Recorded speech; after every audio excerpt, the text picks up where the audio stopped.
The following program is a collection of stooges talking about happenings in the sports world. It is meant to be comedic informative. The opinions expressed on this show do not necessarily reflect the beliefs of their peers, their boss, or ESPN. There may be some cuss words because that's how humans in the real world talk. If you are young, please seek permission before watching any further.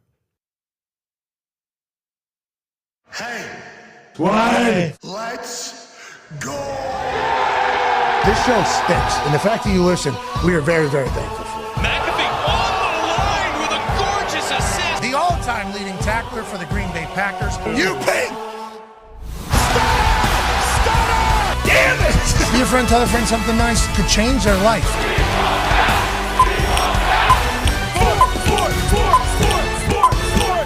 Hello, beautiful people, and welcome to our humble abode, the Thunderdome, on this NFL Week 4 kickoff Thursday, September 26, 2024. This program starts now.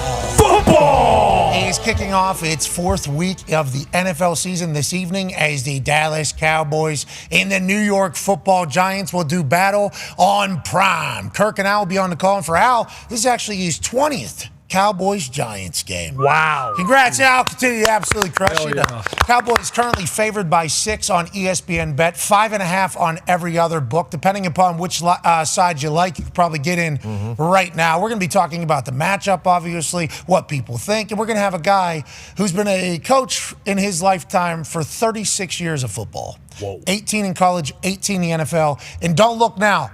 He is currently 3-0 on his Thursday night football against the spread selections, ladies and gentlemen. Chuck McGaw is here.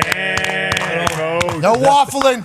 No waffling. No waffling. We know what happens when you waffle. Yeah, we learned a lot about your household for sure, but the cooking that is being done there by you is certainly phenomenal, and this is not a fluke. He was 11-4-1, I think, last year against the spread. Now he's 3-0. This Italian can really break it down. I can't wait to hear who you officially picked to kick off Week 4 of the NFL season. The Talks the Table is here at Boston Connor and at Ty Schmidt. One half of the Hammer, Dahn. Cowboys AP. Tony's here. Big show today, boys. Big show. Michael Lombardi will be joining us here in about 20 minutes. What's he pissed off about? Something. I know a couple things. Yeah, probably the Eagles again. Yep. That's certainly one of them. Philadelphia Eagles. You don't like the points. He's gonna. What are we? He's gonna have a full-on thing. Kurt Warner will join us in the second hour. Cannot wait to chat with him yet again. His brain is a big one when it comes to ball. Good, Oh, yeah, right. huge. Loves ball. Mm-hmm.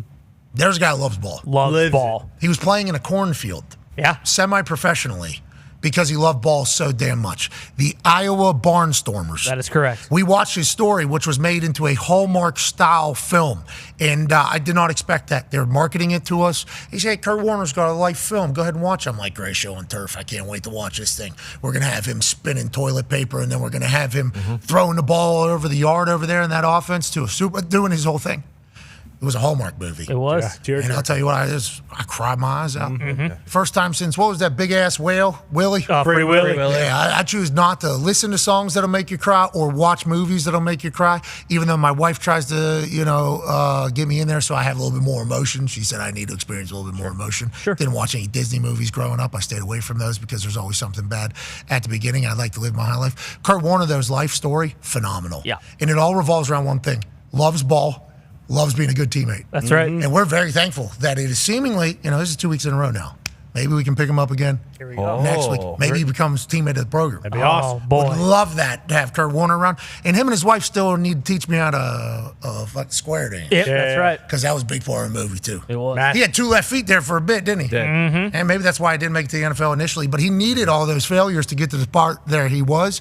And I'm very thankful that he'll be joining us. And then Jim Cantor will join us. Huge. 2:05 Eastern. Yeah. Who's Jim Cantor, you say? He's the weatherman on the Weather Channel. Yep. Okay, they got a lot of people telling the weather. And now we come from a city, Joe Nardo created the Doppler. Yes, he did. Greatest meteorologist, weather person in the history of weather. If he said it, It happened. That's why Joe said it would. Yep, of course. Okay, and that is, he created a Doppler. I mean, that's the whole thing. Jim Cantor, though, immediately afterwards says, you know what, I'll be the weather person now. There is a massive storm. Hurricane Helene, I don't know if that's proper pronunciation or not. There was some purple on the map yesterday, but this is going to affect a lot of different sports here, obviously. Now, we hope everybody's safe. It's going to affect people's lives. Right. Yep. Wait, obviously, there's a very real part of this entire thing, and we have positive T's and P's to everybody that's going to be affected by this. But sports, big deal this weekend. Obviously, Alabama, Georgia, it's right there on the Gulf Shores. Hello, Alabama's right there. How much is that going to affect that particular game, that particular setup? Is Georgia going to have to fly early? Then you obviously got baseball, I guess, is having a massive situation here at the end of a season. A lot of fans pissed. Mets fans, most specifically? Yeah, Atlanta and the Mets coming down to basically, hey, last couple games of the season here are going to dictate who's going to make the playoffs. It was in Atlanta, so they had to cancel 2 games. Now they have a doubleheader on Monday, so it's kind of just gimmicky, hey, throw everything you got in one day that's basically going to decide the season. Which is wild to think about. I'm not going to say anything. Baseball's got to figure it out. Sure, We don't have any recommendations ever for that sport. Okay, that is not how this show operates. Nope. They got to figure it out. They'll do that. Fans aren't happy there. Tone, also in Orlando, there's a big one that the storm could potentially affect. Colorado's going to UCF in Orlando 3:30 on Saturday, and I saw the rain. I think it was 80-90% there on Saturday, so it'll be interesting to see what Cantor thinks, especially because UCF likes to run that rock, and we know Colorado. Spin it. They like to spin it. But it rained at the end of last week's game when they went to overtime and won that one with 2 Hail Marys. So maybe they're used to it now. Yeah, Chuck just gave he's good. Yeah, in the middle of the rain, 2 Hail Marys downfall. And once again, I'd like to reiterate the fact that we are incredibly proud of the people that are trailblazing in the technology department when it comes to cameras. Crazy. Because there'll be torrential downpour, and you're watching at home, you can't see a drop top. Unless they show the light. Raindrop. I had no idea. Not a single one. Yeah. No. And it's just wild to think that we've got it. How do they just filter out? I don't know how. I have no idea. No idea. I legitimately, because that Shedeur Sanders Hail Mary, it wasn't until you see a cell phone version from the sideline throwing towards it, it's like, damn, it is. That's torrential downpour. Yeah, coming down. That is, and obviously I fell asleep, so I apologize for missing it live in person. But it's like the cameras are deceiving these days on how bad it actually is, and it's amazing what technology has become. But Jim Cantor is going to break it all down. Chuck, let's talk about Week 4 of the NFL season happening, and I'm excited for this because yesterday we asked AQ what were some talking points that he had coming out of Week 3 of the NFL season. And for you said, hey, listen, do you think we should maybe chit-chat about maybe why offenses aren't as prolific currently through the air as they have been in the past? And you actually pitched this idea, and I think it's a brilliant one. Do you want to maybe showcase this new segment, Chuck, or what? Figure it out. Yeah! There you go. There it is. We're not bummed out. We're going to figure it out. Okay, so we're obviously, right now we are currently in the middle of an offensive regression whenever it comes to stats and analytics. Okay, that is basically where we are whenever it comes through the first 3 weeks of the NFL season. But also, there's other stats that are kind of popping up too. Games are shorter than they've been in the past, right? How many drives or how many series is so each possessions are way down, scoring's down, pass yards are down, rushing obviously is up. So there's not as many clock stoppages. You don't have as many passes. You don't have as many incompletions. So the game's moving along much faster. Is this a radical evolution of football happening here versus what we've seen in recent memory? Sure seems like it right now. Hopefully they figure it out. Okay, let's get to it. What do you mean by figure it out, shall we? So we're going to highlight, if we pause that right there, there's some defensive coordinators out there. This first one, obviously, Dennis Allen calls the defense for the Saints. He's done a great job for a long, long time. He's known for the exotics. He's known for putting a lot of guys at the line of scrimmage and offensive personnel, offensive line, backs, quarterbacks got to figure this stuff out, right? Yep. So we're going to highlight him on this first one. So you can see they've got 8 defenders at the line of scrimmage, right? It's third and 11.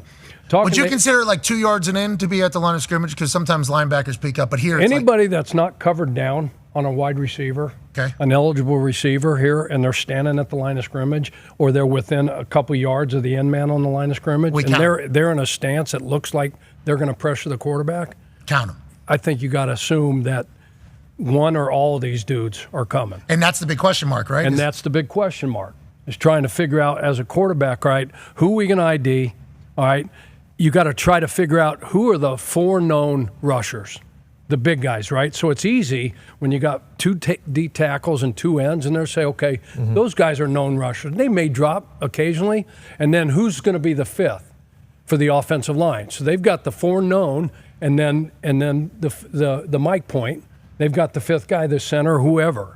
And then anybody else has got to be handled by an extra protector, a running back.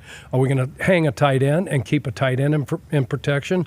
Usually everybody wants to get 5 out, right now. So it's a lot of scat protection, 5-man. And then you get 6 and 7-man. So here they start the running back out wide, Gainwell, right? Why do they got him out wide to start?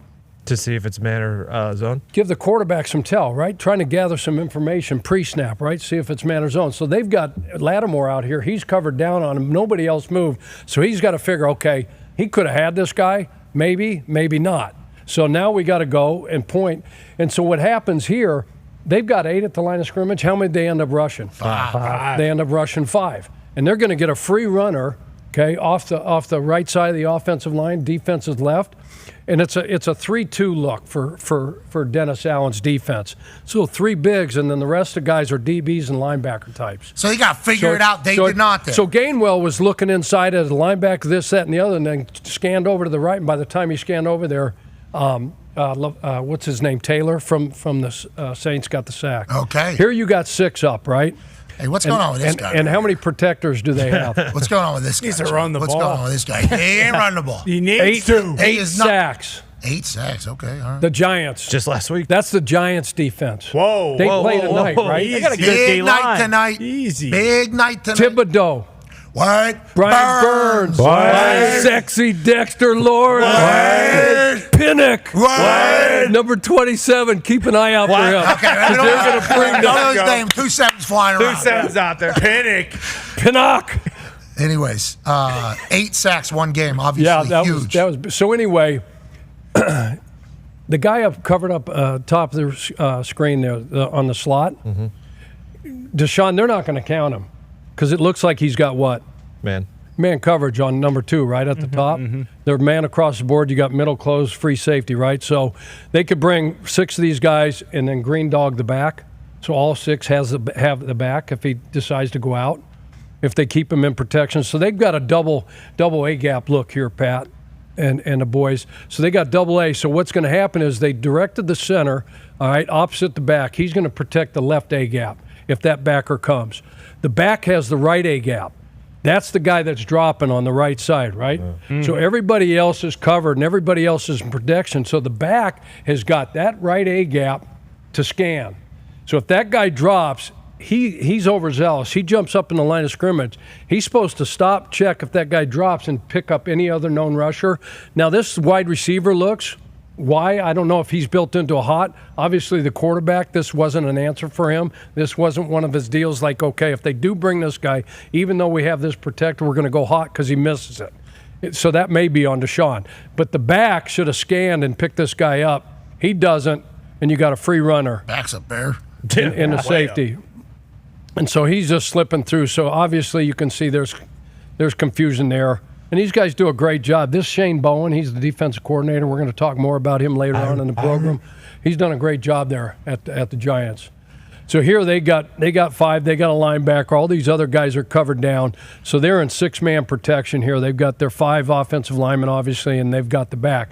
So what happens here, he gives the fake, try to get these guys to declare, right? So we always taught the defensive guys, look at the play clock.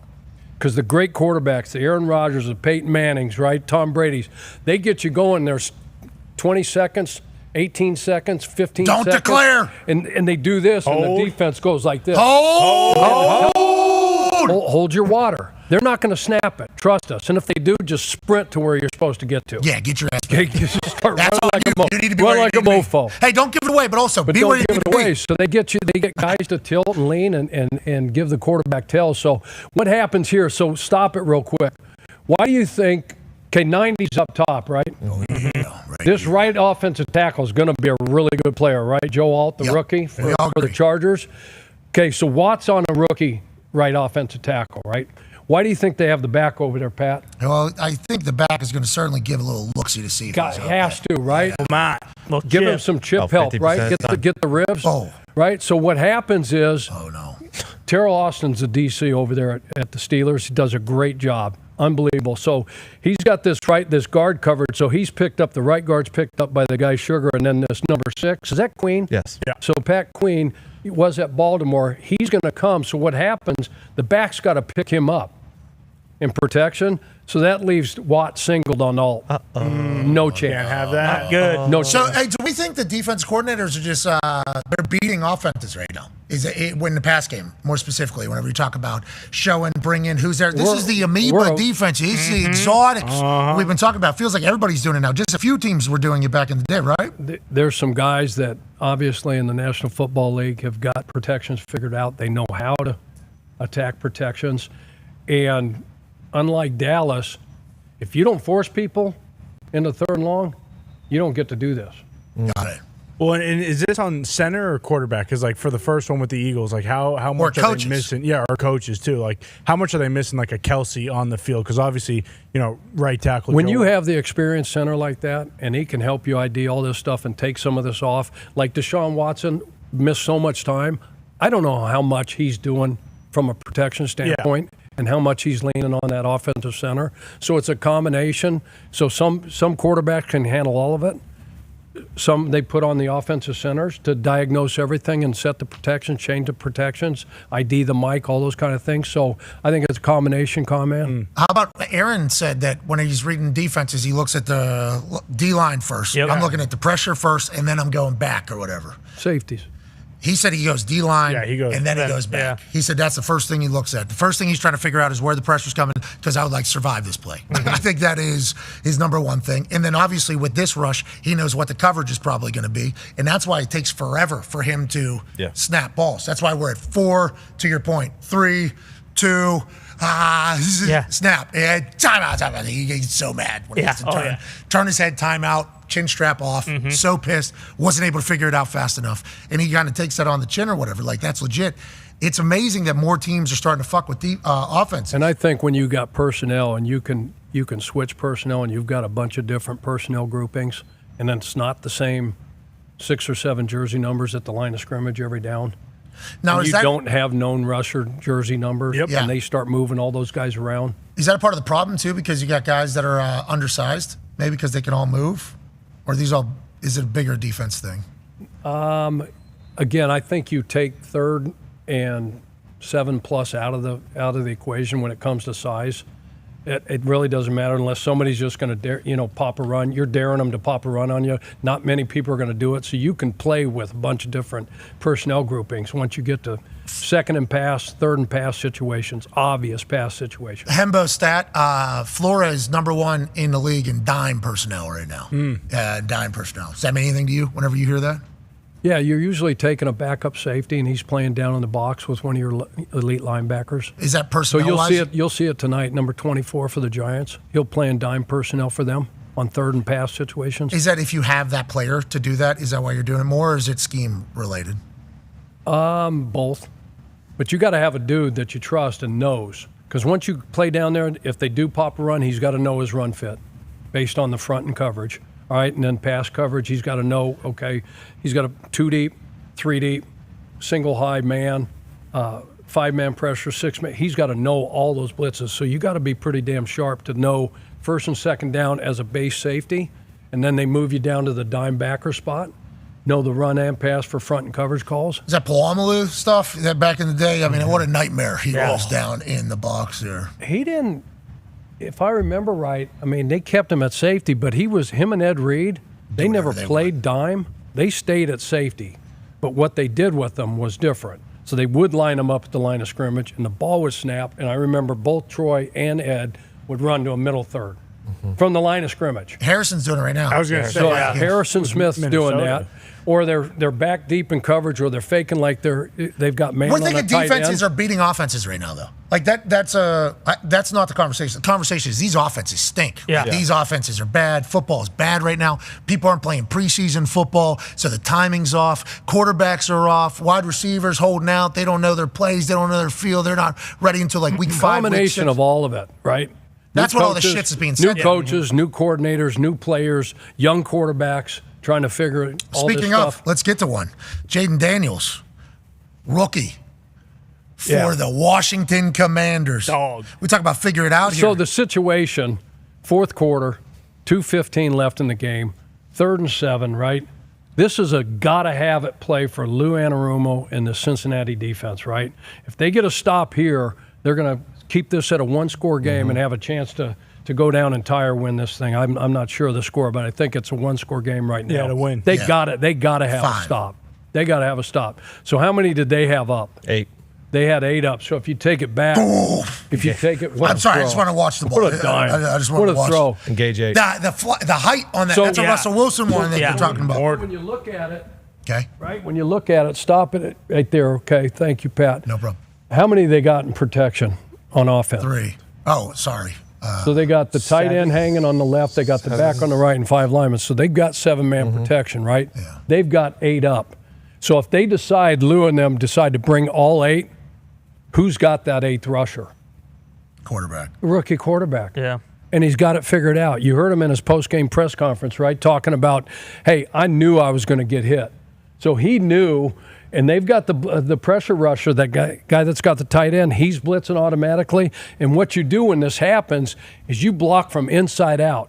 So if you're going to let a guy go free, you're not going to let a linebacker or somebody come up the A-gap untouched, right? Because he's going to be in the quarterback's face right now, and you're not going to get the ball off. So you're going to get either the left edge or the right edge rusher. You're going to let him go free. It was a great pickup To by the buy back, yourself too. to buy yourself time. Did you see the pickup by the back? Oh, yeah, we got the This is back end. incredible. Wait till you see that. Oh, incredible by that kid. What a ball. Number 26. Unreal. Yeah. I forget his name. Somebody told me his name earlier. Oh, you know what he is? That's a Boise State Bronco. Mick That's Nichols. McNichols. Mick Nichols. Hell from, yeah. From where? Boise State. Well, the home. Genty right now. Yeah. Hey, they got a running back room. Hey, Ashton Genty. Have you watched him? Genty, sorry. Yeah, I've seen the highlights. I haven't seen full games. Rolling ball of butcher knives, Pat. That's why I heard he's a problem. He is. No, he's a big problem. That's what I heard, yeah. He is a big problem. You can't tackle this sumbitch. So the running back room in Boise State. And if he gets in the open field, he's gone. You can't catch him. Who was the guy that proposed to his girlfriend? Ian Johnson. That was running back for Boise State. Yeah. What's going on? Just a running back? Boise State's running back you? Is that Damn what's right. happening? Damn right, okay. Look at this pickup, though. This is what you're talking about. I also like the pump fake by these two in the middle.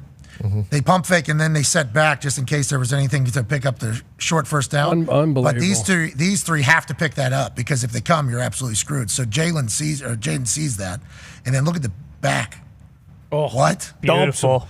That's awesome. That's how you stay on a team for a long time. Yeah. As a running back. Shoot a double leg? Yeah. You shouldn't need to Put your dump face him. literally in it. Hey, great blitz pickup. Plus, he got a stat on the tackle sheet. Are you saying it was a hold? No, hell no. No at all. And that guy, is that Pratt for Cincy? That's really good. And what a throw and what a catch. Filthy. Okay. Scary Terry, right, on the receiving Yeah, end of phenomenal. Indianapolis kid, obviously. Dog. Should have came to the Colts. There was a time where I thought he was potentially coming. Thank you for that. So maybe these offenses are just trying to figure it out. But you can't. A lot of these defense coordinators, you mentioned a few of them there, and there's plenty more around the league that are very talented. It's like they know they have tells too. So like, 8 up, that's going to be different. That's going to be different on purpose. Like that is going to have to be different every time, so you can't get to tell. So literally, offensive linemen, quarterbacks, coaches, whatever the case is, are just going to have to literally figure it out. And you don't know until real time. You don't know until real time. And then defense coordinators, correct me if I'm wrong, if there is a fish on the offensive line too, they can start running that shit. Red dot. Yeah. He's getting red dotted. And there's a lot of backup offensive linemen this week. Yep. A lot of offensive linemen got hurt. So it's like with the way defenses have been performing with what you just showcased there, with a bunch of backup offensive linemen, it's like these first 2 series for these backup offensive linemen, big deal. Because if they get to the sideline, Chuck knows this, obviously. I've probably learned it from him. If they get to the sideline and they go, hey, this guy sucks, it is coming the entire game. But if you put the fire out early, and if you can just survive, like the first 2 series, then you will still. That'll be big tonight. Because you got a rookie left tackle in Guyton for the Cowboys, and you got BB, a rookie center. And you're going to line up sexy Dexter Lawrence right over the top of that BB on his nose. That's tough. And then they'll And you start. got Brian Burns and Thibodeau on the edges. Now, Guyton. Got to get through that first goal. Guyton's played 2 years of tackle. Okay. And it was right tackle. And he's starting at left tackle. Now, he's 6'8", he's a good athlete, he's all that.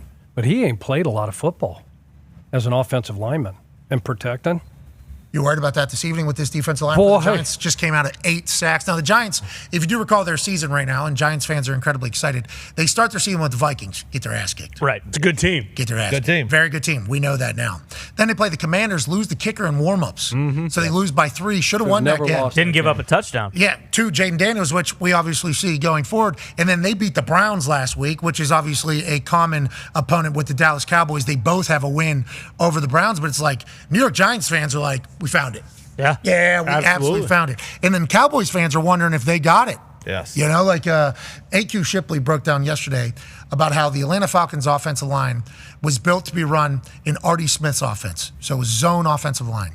So then whenever they come in this year and they have a new offense coordinator, new scheme, they're trying to use zone offensive linemen, but they're trying to do them in a not zone style. So it's fit, it's scheme, it's personnel, yada, yada, yada. They end up changing that and doing that. The Dallas Cowboys conversation then led into the fact that Zimmer's defense is different than Quinn's defense. So maybe they don't have the guys to run Zimmer's defense. It's going to take some time. But they don't have time. McCarthy's last deal, like last year, his deals, I guess they just signed Dak back full time. Yeah. 5 years. So Him and maybe they do have some time to continue to build, but they're in win right now type season. Will Zimmer change or will the players have to change? How do you think that goes? I think they're just going to have to keep evolving. They're going to have to try to figure it out, obviously. I mean, these are 2 1-2 teams.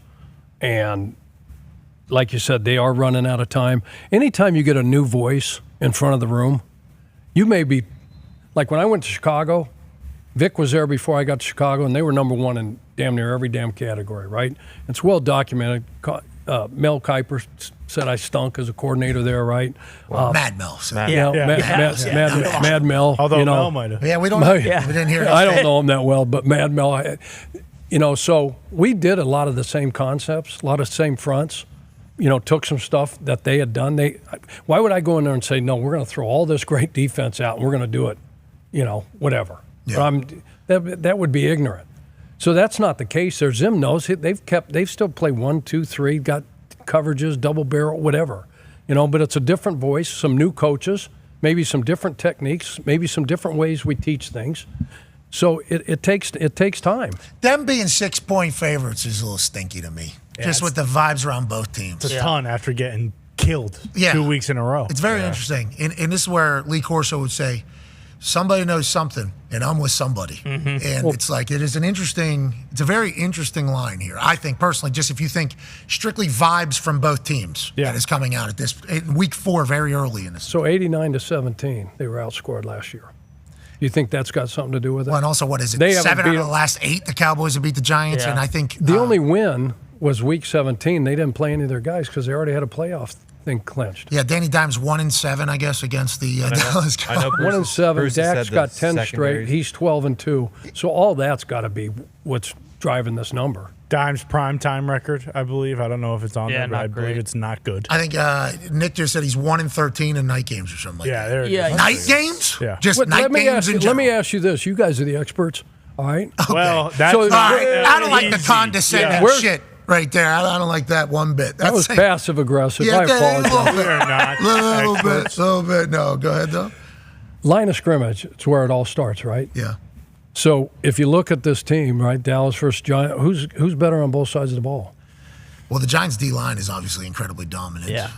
And you talked about they got stars all over. They got game records all over that thing. And their offensive line, they added 3 new pieces. Pick, Chuck. Cowboys can't stop the run at all. And they can't run the ball. And Singletary can move. Yeah. Sing got some juice. Yes, he got some zuzu. 26. I talked about this maybe a couple weeks ago. It was on the 4-box on one of the TVs. Giants popped up on Red Zone Channel or whatever, and I saw 26, like really doing some shit down another field. And I was like, are they running Saquon highlights? What is going on there? No, that's him. He's a player. Hey, Bruce, before the big night, obviously, the records of recent history, but what happened yesterday doesn't determine what's going to happen today. No. You know, it might be a good talking point, but it's a different team today than it was, 1 week ago, let alone the last 13 times they've been on night Oh, that's a bad stat. That is a bad stat, 1 in 13 at night for Danny Dimes. But those night games are always against good opponent. Exactly. Always against good opponent. Kirk Cousins used to have these types of records as well. People forget. How do you feel going into tonight, though, even though everything kind of says that the Cowboys should have your guys' number? I feel great. The sky might not be blue today in New York. The New York Knicks have a point guard. Okay. The mayor's indicted for corruption.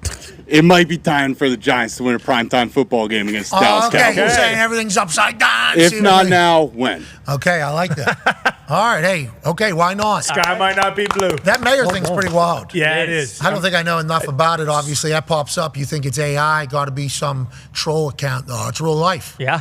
Okay, sweet. And then everything else that's going on. Yeah, it seems like a very normal time to be alive. Yeah, this feels like right now we're in the middle. 2024. Man, wow.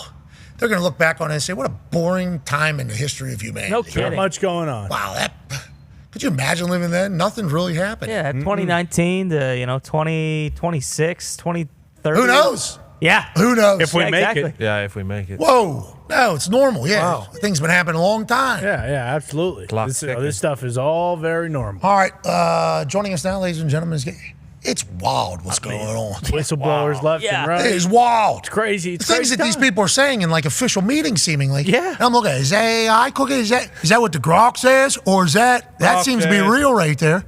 Why is that person wearing a judge thing? It must be official. Sometimes they don't just toss those on people. What the hell are they?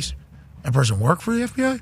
What? What do you mean? They could be lying. No, there's another one. Well, CIA. the fuck is going on? That's what my timeline is. Yeah. I need that out of there. I know. So let's stop talking about it. Okay. Stop listening. Rock. Talk to my phone. Yep. Yeah, what does that sound? I don't know. It's been going all day. It has to be. I assume It sounds it's- like a swing. Some Sounds sort like of an old swing. hamster wheel Yeah, upstairs. I or do. something? I do hear it as well. It's not these, is it? Oh, it's definitely that again. Definitely. Definitely. Yeah. 100%. Yeah. What, you got a cricket in your pocket? Destroy those. Never bring them back. Can you turn them off? I don't know how. There was a couple times I There's was no cut way. my own ears. There's off. no way. I heard the whistles. Yeah, I thought it was something. No, just, remember because last week that's what it was. Seriously. Oh my God, ruining show. Holy Is it hell. gone? Yeah. Yeah. Yeah, it's gone. magically. Thank God. Jeez Louise, this guy's Chris Angel. Got a headache. Oh my God. I couldn't hear it. Of Well, you course, don't say. we know. You old bag. Jeez. Spy Hey. on us. Thank Lord. Watch your damn mouth. That's right. I He did will. call you an old bag of wind, though. That was a little bit messed up. Joining us now, ladies and gentlemen, is a good Italian. Yeah. Never whistles into the microphone. No, he doesn't. Never has any gimmicks that make a whistle noise. Never does any of that. He's won a Super Bowl a bunch of times. He's a author, a TED talker, a podcast host, a live show host, an email newsletter writer. How does this guy get all this done in 24 hours? We don't know. Joining us now, ladies and gentlemen, host of Coach, which is a podcast with Bill Belichick. Ladies and gentlemen, Michael Lombardi. I'm on my way to see you tomorrow. I'll be out there waving you on. I'm on my way to Tuscaloosa to be with you tomorrow. Oh, so, yeah. I'm going to be there. Yeah. What are you doing? You're driving? We got Cantor joining at 2:05. He's going to break it all down. Are you driving down there? How are you getting there? Driving. I'm in the rain. In somewhere outside of Knoxville. I don't know. My wife's driving, so I'm in the back seat with my friends, and we're all going to make a party out of it. We're all coming down. Yeah, it's going to be a good time. Are you chasing the storm right now? Can you feel it? You're driving We're right toward in the middle of it. We're right in the middle of it. We got all this rain. We were just in Asheville, North Carolina. They were getting it. So, yeah, we'll be there tonight. We'll be there. We'll pave the way for you, Pat. Don't worry. Who's with you in the back? Anybody sweet? I heard there's a cowboy hat potentially back here. Yeah, there's a cowboy hat back here. It's my man Bill Berman. He's with me. His daughter goes to Alabama, and then his wife's in the front seat. We're getting chauffeured. The two highest priced chauffeurs in America right here. Hey, well, you deserve it. Hey, boys, enjoy it. Cowboy hat on in car, incredibly uncomfortable. But if you're heading down to Bama, have a good one. You know, that's what you got to do. I tried to get him to buy one of those big belts that you have on, but maybe that'll be the next birthday gift. Yeah, most people have to earn those things, but you can just go to a good store and buy a good one. They're all very available. The bigger, the better. You know that title. Amen. Yeah, and it does dig into Baldy. Sure. So about 2.5 hours into said show, that thing is about, I'm about done with it. Yeah, Sonyan, huh? Yeah, about done with it. Anyways, let's talk a little bit about tonight, shall we, Paisan? We just broke down a lot of different things here. The Cowboys favored by 6 on ESPN Bet, 5.5 everywhere else. Vibes seemingly very high out of the New York Giants camp. And then for the Dallas Cowboys, seemingly like we stink, we're soft. That's like the vibes out of Dallas. 6-point favorites on the road. Seems interesting to me. How do you feel about the line? And what are you looking forward to this evening? Well, I heard you guys talking about the problem the Cowboys had. Look, here's the Cowboys' problem. It was last year. They just masked it better. They were up 124 points in the first half, so nobody could really run the ball on them in the second half. In the 5 losses, every team that they lost to ran the ball for over 120 yards. The only game that the Lions ran the ball for 130 against them but lost because of we know those calls. So this Cowboy run defense hasn't been good going back to last year. They've just been able to mask it. They're a nickel defense that has to rush the passer. They have to play from in front. This year, they haven't been able to do that. They've gotten behind. And so for the Cowboys tonight, they've got to start fast against a secondary that's not very good of the Giants. They got to protect the quarterback, and they got to throw it, and they got to make Danny Dimes play quarterback. They got to make him play from behind him. I think that's the key. And for the Giants, look, the Giants pass rush won the game last week. But here's the reality of that game. In the fourth quarter, the Giants offense only got 2 first downs against Cleveland. They didn't score any points. The Giants all year long have only scored 9 points in the second half. 9 points in the second half total. So they're going to have to find some offense in the second half to get going. For me, I think ultimately it comes down to if the Cowboys play from in front, the Giants will have a hard time tonight. Okay, Lombo, it sounds like you're leaning one particular way. Let me bring some more stats for you to chit-chat about that Giants offense and quarterback, more specifically Daniel Jones. He's 1-13 in his starts for the Giants in night games. The last 4 have been 18-plus point losses. So, like, not even kind of close. Do we feel like it's a new Danny Dimes, though, with Daboll back on the call, Malik Neighbors doing his thing, Singletary doing his thing, the potential operation against the Cowboys defense can't stop the run? Is this a night where Danny Dimes can really thrive, you think? And is that going to – are we reversing all of this in 1 week, one big win for Danny Dimes? Well, you mentioned Zimmer. I think for Danny Dimes, he's got to play Canadian football tonight. So what does that mean? That means he's got to get first downs and 2 downs. Because if he gets involved in Zimmer's third down defense, even as bad as Dallas has played this year defensively, they're really good on third down. They just haven't forced teams to get to third down. And that's where Danny Dimes struggles. When he has to play fast on third down, make really quick decisions, all of a sudden the pressure breaks down. So they've got to run the football. They got to control the clock, win the time of possession, and make Dallas play from behind. And Dallas wants to rush. They want to get Parsons on Illuminor over at right tackle. They want to create matchups for their defense. And Danny Dimes has got to be able to, if he throws the ball more than 25 times, they won't win the game. And if he's in 14 or more third downs, they won't win the game. They've got to play Canadian football, get first downs and 2 downs, and keep that game going and stay out of Zimmer, because Zimmer can create a lot of problems for them on third down. Yeah, and maybe that'll start happening for that Dallas Cowboys defense with Zimmer at the helm. I think Cowboys fans are wishing for that. It would be cool if we could just take a 20-yard Canadian football. Oh, yeah. Sprint. Right. Imagine Tyreek Hill getting a chance to go all the way back and then time up the thing going for it. That would be Malik Neighbors tonight. Oh, my God. Sick. That'd be Yeah. I mean, CD Lamb. We should maybe. Hey, Raj. Something to think about. Hey, let's get the 30-yard running starts. Why not? on the offense. We once called Canadian football state fair football because we think it's cool. We enjoy it. We enjoy state fairs. Boy, they took massive offense to that. Hey, buddy. Yeah. Like a lot of. Oh, yeah. They were really coming after me. Never been to a state fair, that's why. Yeah, they don't understand how awesome state fairs are. Nonetheless, I think we'll probably ask you for your pick later in the conversation, but let's talk NFL as a whole, some talking points. Ty has a question for you, Lombo. Lombo, in your backyard, I know this has been kind of firing you up. What's going on with the Eagles and just their unwillingness to kick field goals, and then later in the game on Sunday, they kick a 60-yarder. Things, even with the win, things for Sirianni seem to kind of be heating up. But what's just your overall thought of the Eagles going forward? And do you think Sirianni legitimately is on the hot seat? I think, to me, decision-making is a problem. Look, let's face it. To me, I'm not against analytics. I am about applied analytics based on the game. And if you watched that game last week, it was going to be a field goal game. So when you turn down field goals in a field goal game, you cost yourself points. I mean, the Green Bay Packers offense this year, as you know, Ty, has been dynamic. They lead the league in field goals. They average 3.7 field goals a game.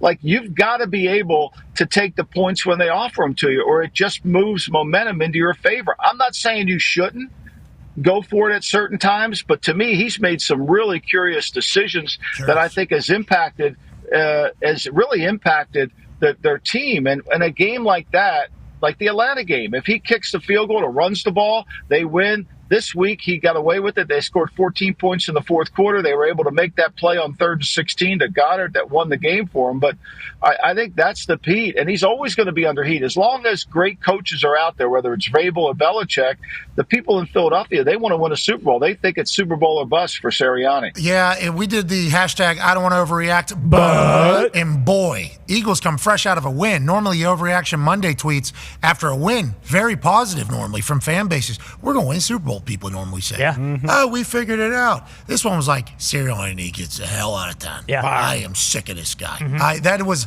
a lot of Philadelphia Eagles fans, so obviously they got their work cut out for them. Hopefully they'll be able to do that. Let's stick with that game, though. Coach Pagano has a question for you, Paisan. Yeah, so huge win at the Saints. We both were talking about that defense going into that game. What did you see from Vic going down there? It looked like a totally different defense. When I watched the tape, I saw some 5-man fronts. I saw him go to the 6-1 look, Lombo, give him some different deals. They got edges on everybody. They didn't give that offensive line any angles to block. What'd you see? Looked like Carter. He got to Carter. It looks like he was unblockable in that game. And then they got Tampa this week. Do you think they've turned the corner with Vic and that defense? And what do you see it doing moving forward? Well, that game plan specific worked. I mean, they took the Belichick game plan from the Rams Super Bowl where they lined up in that 6-1 and they had edges, hard edges on both sides. And Carter played like we all know he's capable of playing. He took over the game. And credit Vic. I mean, Vic just didn't sit there with small edges and let Clint Kubiak run outside. And then I think the biggest part of the game, Chuck, was the fact that Carter got inside pressure. He got in the paint on Derek Carr, and he disrupted Carr from the very first snap. And that made Carr uncomfortable in the pocket. And that's when Carr all of a sudden wasn't the same quarterback we saw in the first 2 weeks. This week going to Tampa has struggled to run the football. They're 32nd in the league in rushing the last 2 years and haven't improved their run game at all. And so Baker Mayfield's going to have to make plays on the outside. But this Eagle team's got a lot of injuries. Becton missed the game, missed practice yesterday. Lane Johnson's got in concussion protocol. Devontae Smith, we're not sure if he's going to play concussion protocol. They're really hurting offensively. So this is a moment, and I think Tampa really got caught off guard last week. They were, they got out of Detroit with a win they probably shouldn't have had, and then Denver went in there and put it to them. So Todd Bowles will have that team ready to go. He usually does. This will be a fun game to watch. The line hasn't moved very much at all. It's been steady 2 points the whole week. The NFC South, all of a sudden. Yeah. Legit. Not too shabby. Yeah. Not too shabby. AFC South, too, look out. Wow. You know what I mean? Yeah. AFC South, look out. Connor has a question for you. Yeah, Lambo, 2 of those 4 teams are actually 0-3. It's by far the worst division in football. There's no question about that. But a lot of season left. Plenty of season left. Yeah, with those 0-3 teams, the Titans, Jags, and, of course, the Bengals, do you think all of those teams are hitting the panic button right now? We saw after the Monday Night Football game, Joe Burrow was heading towards Zach Taylor's office with the coaches to have a little meeting. Do you think they're kind of all screwed, or how do you think any of them, if they can, turn it around going forward for the rest of the season? Well, I mean, Cincy's problem was they couldn't stop the run. Now, look, they didn't have B.J. Hill in the game. They didn't have Sheldon Rankins in the game. That made it very difficult. But I think the thing that makes it hard for Cincinnati is they're 31st in the league in rushing attempts. They don't really help the defensive coordinator out slowing the game down. And, look, they didn't make Washington punt the whole day. They never could get control of the game, and that's a real problem. And I think their defensive front isn't playing to the level we've seen it play in the past. Jacksonville, to me, that game was a disaster from start to finish in Buffalo. and they had opportunities to win 2 games. They should have beat Miami. They should have beat Cleveland in week 2, but they just can't seem to make enough plays in their passing game. I mean, Trevor Lawrence can't seem to make plays. Their offensive line hasn't played very well at all. And the pressure's on them. I mean, look, Shah Khan, the owner of the Jacksonville Jaguars, came out and said this is the most talented team they've had in Jacksonville Jaguars. Well, Tony's been cooking down. He's the chief football strategist. Yeah, he knows. I don't see that, though, Pat. I mean, when they had Baselli, Brunell, and Fred Taylor, those teams were really good. Those teams were unbelievable. Jimmy Smith, that this team to me isn't there. This team has some talented athletes, but I don't think they play as a team. I think it's a collection of talent, not a team. And what bothers me about Jacksonville, Chuck, is I don't know if you see this on the tape, but I don't think they're tough enough. I don't think they'll smack somebody in the mouth. I think they'd rather run Y stick to get 2 yards than just run a lead play and show they got physical toughness. I agree. Oh, geez. Not good. Everybody's calling the Cowboys soft because their defensive fits are around. And by everybody, it's not us. We were just saying that is an actual thing being said about the Cowboys defense. And all of a sudden, you got Chuck and Lombardi going, Jacksonville Jaguars is soft. They're way soft. What are we even talking about? When why you That's can't not a good score thing to say. Jacksonville Jaguars, that's Well, not a good thing to say. Well, look, here's the reality, though, Pat. It's a term we use in terms of being able to power the football. And one of the ways you have to score in the NFL is you got to run the ball in. I mean, it's hard to throw it in those windows. You got to have, when it's third, you got to be able to power that linebacker. And Jacksonville couldn't do it. And I think that lends itself. Your short yardage, here's one of the biggest things that's happened in the NFL. Short yardage and goal line has really taken a step back because there's no practice, because there's no physicality. And the teams that can execute on third and short are the teams that are tougher, the teams that can win these close games. They changed that defensive staff down there too, right? Yep, they did. Ryan Nielsen came in, who did a really good job for Atlanta. They were third in the league in third down defense last year, fourth in red zone in Atlanta with no pass rush. But, and he was they were playing well. They were playing well in the first 2 Shut games. up. Hold on one second. Lombo, you're in the middle of a minivan in the middle of a storm. Hurricane, sorry, in the middle of a hurricane. And you just pulled what Ryan Nielsen's stats were last year for the Atlanta Falcons. Now he's at the Jacksonville. A machine. Absolute machine. That Berman guy that's next to you with the cowboy hat's got to be like, Jesus Christ, I had no idea. He doesn't think I know anything about play. He won't even listen to me on his fantasy team. He made a trade last night and didn't even talk to me about it. He just goes off on his own. He doesn't think I know. What was the trade? It's all good. He traded Likely and Drake London for Bijan Robinson. I'm not a bit. That's not terrible trade. It's not a terrible trade. Hey, underneath that cowboy hat, we got a guy. He made a great trade. Yeah, they think he made a great trade. So, but he's got to come back. He's got to win it. He hasn't won the league in 3 years. So let me tell you about the fantasy team that I own but do not operate. Okay, I have a general manager. I have a general manager who's doing a fantastic job. Thank you. Hey, Connor, way to go this year. Keep it going. We're the highest scoring 1 and 2 team in the league. Sure. By far. We ran into a couple 150s. Yeah, we're actually I believe we're the 4th highest scoring team overall out of 12. Yeah, and what are you supposed to do? We trying to score? We're not trying to score. One of our prime targets. Not having the best year thus far. Lombo, I'm going to run a couple clips and I'm going to get your take on this entire thing. Here's Patrick Mahomes talking about the Travis Kelce treatment that is currently happening on football fields. There's a play, I don't know if Coach talked about it, but we did a play-action play, and I was going to throw it to Travis. It was kind of the design play, and I remember the linebacker and both safeties were all three looking at Travis in the middle of the field.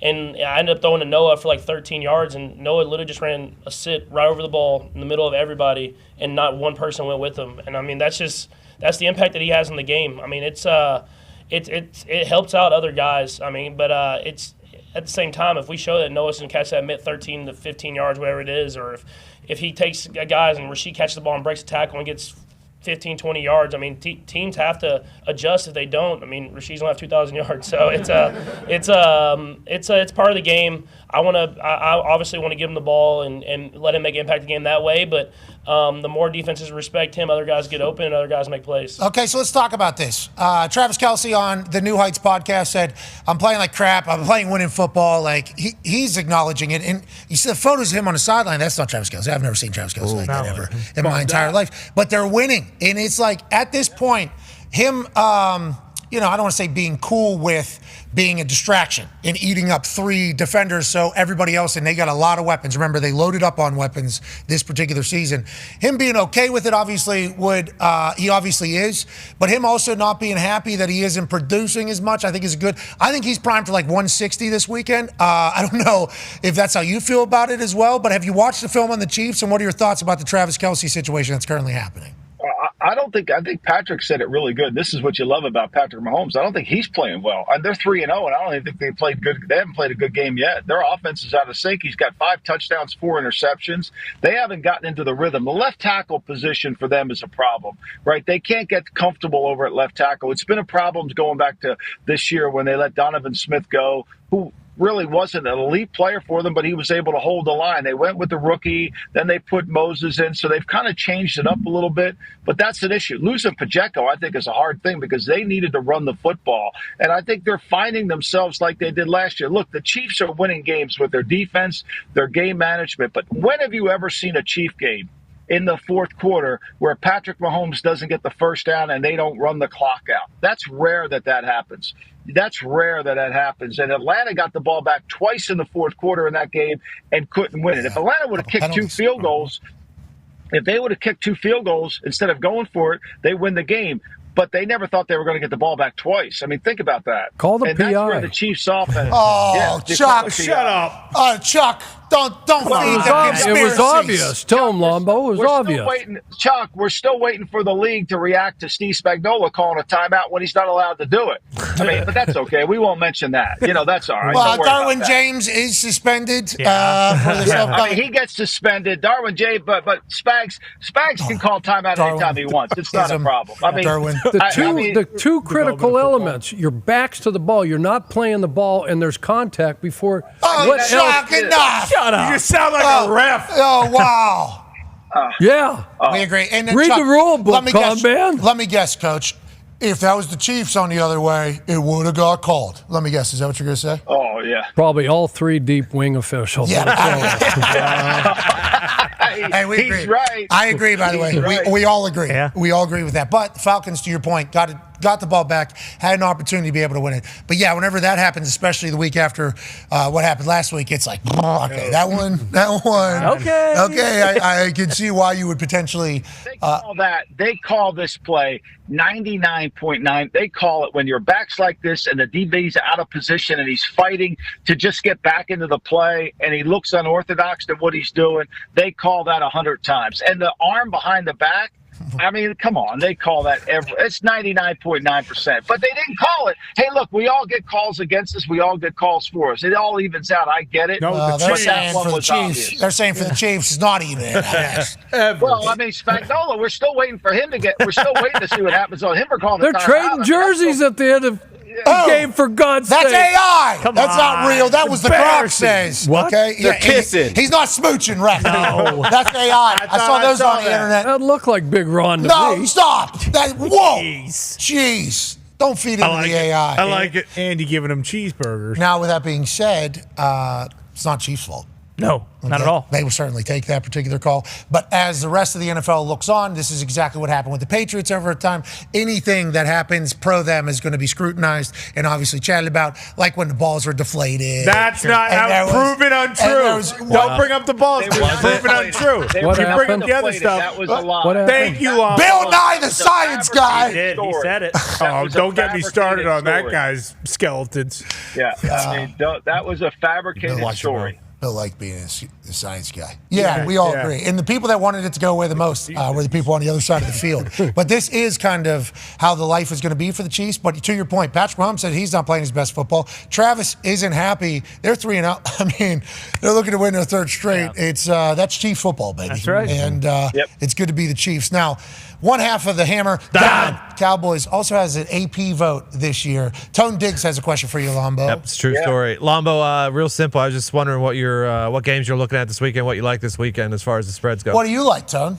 It's early. It's a little early. Yeah. Come on, Tony. Tell me. I don't understand. I don't Steelers? understand how Chicago's a 3-point favorite against the Rams. I mean, Chicago goes into Indianapolis. The Indy can't play run defense. They throw it 53 times. I don't get that game, but I've learned enough about this betting world to know when it looks like that, you better stay away from it. I think the Lions are another team that hasn't played their best football yet, and I think them only being 3.5. I know Seattle's undefeated. I think Mike McDonald's done a great job. I like Detroit on that game to come back, and I think they'll play better. They'll protect. I worry about Ragnon, his injury, his pec injury. Can he play the season? I think that's the only thing I would be concerned. But the way Detroit played defense last week, Arizona did not. Detroit didn't score a point in the second half, and they won the game. I thought that was really impressive. All right, we like Detroit on a big one. And MCDC said he remembered how to coach football this past year, this past week, remember? Because 2 weeks ago, it was like, I lost this game, man. Mm-hmm. We did something that we aren't. We were the same old lines. We're the brand new lines. They're back. You like being 3.5-point favorites against the undefeated Seattle Seahawks? Yeah, I love it. The Seahawks have beat us, I think, 6 times in a row. Whoa. It's at Ford Field. We are absolutely due to beat them, and we are wearing our new black jerseys that are awesome. Oh, Detroit Knights. Those are the ones. Keep your head on a swivel. MCDC was begging for him, and I think it was the owner, Foxy, correct me if I'm wrong, was like, if you guys win the division, you can get the black jersey. See the Ford Ham? Yep. Yeah. That's 100% correct. I can't wait to see them. The boys aren't going to lose in that. No, they look sick. They looked absolutely nasty. How about tonight's game, Lombo, as we let you go here in the middle of your car? I think tonight's game's all about the first quarter. I think the Cowboys have to play from in front, and the Giants can't score a lot of points. I mean, Neighbors has been great for them, but as long as plays 28 yards, I like the Cowboys tonight. I think I would lean towards taking the points in the Giants, but I like the Cowboys to win. We appreciate you. Ladies and gentlemen, Michael Lombardi. See you tomorrow. I'll see you tomorrow. I don't know what time. Yep, we will. We will see each other tomorrow. All right, I'll see you there. All right, buddy. I'll see you. Thanks. Safe travels. Watch those storms, bud. They're saying storm surge. Oh, yeah. Great. Ladies and gentlemen, Michael Lombardi. Could be some delays or cancellations. There's a lot of storms, the Jim Cantor is going to be joining us 2 at 5. Yeah. Mm-hmm. How's that going to affect the games this weekend? He'll tell us. Big time. Hey, Georgia-Bama, big one in September. I know they're talking. A lot of the Florida games got lucky because Florida State's not home. Florida's on a bye. Miami's Friday night, so all that helps, I believe. There's been a couple times now throughout this college football run in the last couple of years where into potential storm, but it always slows down. These things kind of, I don't want to say make land, and then they kind of slow down, but they do. Mm-hmm. And then they're saying this one, though, potentially. It's going to power its way up. Picking up. This one's got heat. Yeah, it's going to affect up here. Up here's going to get all shitty weather as well. Can't wait to fly. Hope everybody's okay. Hope everybody's okay. Storm surge, 20 feet? Yeah, crazy. You see that graphic about like what a typical 2-story house? It's like, 12 feet. I mean, we're talking like covering the roofs of some people's houses. Storm surge is the ocean showing up on land, right? That's what we learned. Mm-hmm. That's what we've learned from following along with this over there.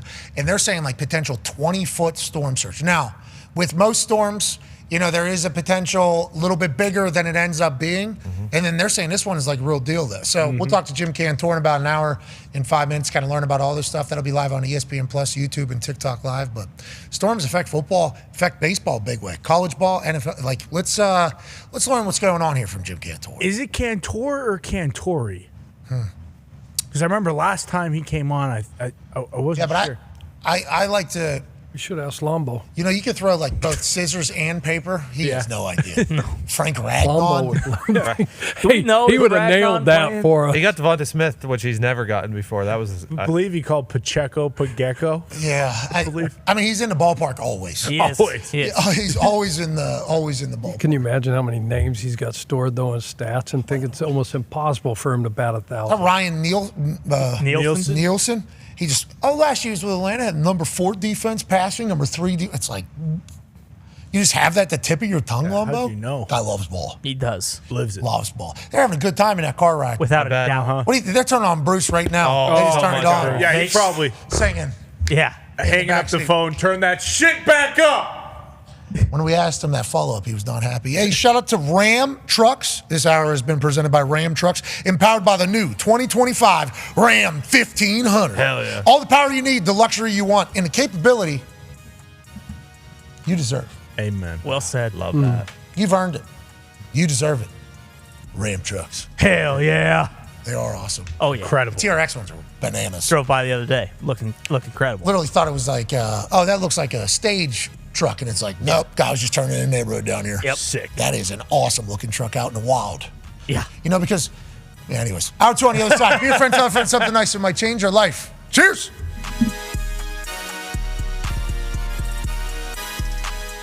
Is now is a man who will be compared to forever whenever they're talking about GOAT conversations in the sport of football. That's because he won 7 Super Bowls, was consistently dominant for more than 2 decades at football. Ridiculously handsome, so absurdly handsome. An underdog story too, picked at 199 of the NFL draft. Not a top 5 pick, not handed anything, and then what did he do? He went to work, did his job, became the greatest of all time, and now a phenomenal businessman and a great representation of the greatest league on earth. Ladies and gentlemen, Tom Brady.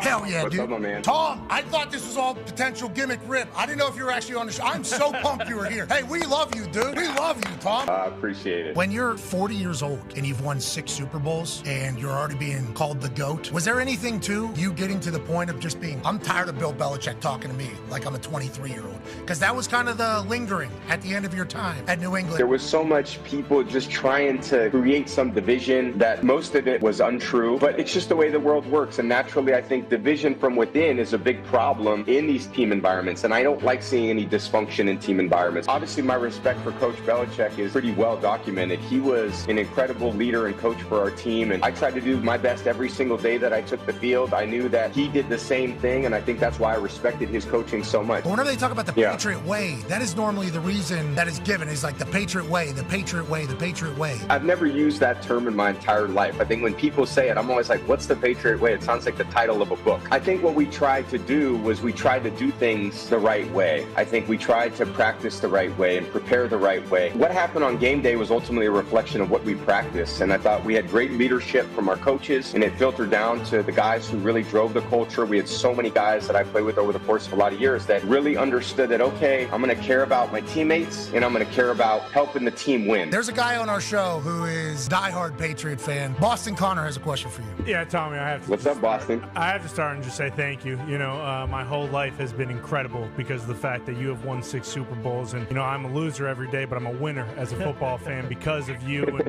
what the Patriots were able to do. So thank you. What do you think the new era of New England with Mayo is going to be? Him coming back into coaching, I think is great for the NFL and certainly great for the Patriots. He's got a great understanding of how things need to be done. I think Gerard does an incredible job relating to everybody in the locker room, all the coaches, and I think he'll do a great job. Going into the booth, are you utilizing the same thing, hearing what people are saying about you going in there? And how do you balance that while still being a human? The broadcasts are going to be 5 years from now is going to be hopefully more improved than the one that starts on day one. So I'm going to go in there with the opportunity to start and learn, and I'm sure by the end of the year I'll feel more comfortable. I really want to be a great ambassador for the NFL and the game. I love the sport. I love the athletes. I love the organization. The following program is a collection of stooges talking about happenings in the sports world. It is meant to be comedic informative. The opinions expressed on this show do not necessarily reflect the beliefs of their peers, their boss, or ESPN. There may be some cuss words because that's how humans in the real world talk. If you are young, please seek permission before watching any further. Hey, What? let's go. This show stinks, and the fact that you listen, we are very, very thankful for. McAfee on the line with a gorgeous assist. The all-time leading tackler for the Green Bay Packers, you ping! Damn it! Be a friend, tell a friend something nice could change their life.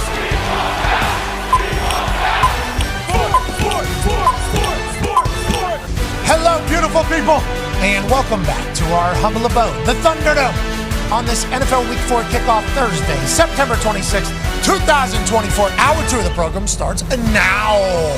Football! Nailed it. 36 years in coaching, 18 in college, 18 in the NFL. That's Chuck Pagano.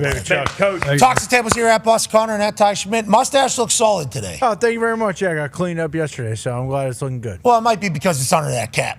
Yeah, amen. Shout out J.R. Mahon's, best pub in all of Ireland. Sláinte, Mahan's family. Love you guys. Miss you guys dearly. What's the crack? I think we got to go back. Hey, we do have to go. We have to go back immediately. We need to get those chips. Yeah, those chips. The Tato crisps. Yeah. They were so good. Salt and vinegar. I'm not a big chips guy. We had salt and vinegar chips on the plane. Would ever be my thing. I'm more of a chocolate sweets guy, that type of angle, Took one bite of this chip and I'm like, this is the greatest chip that ever existed. Holy shit.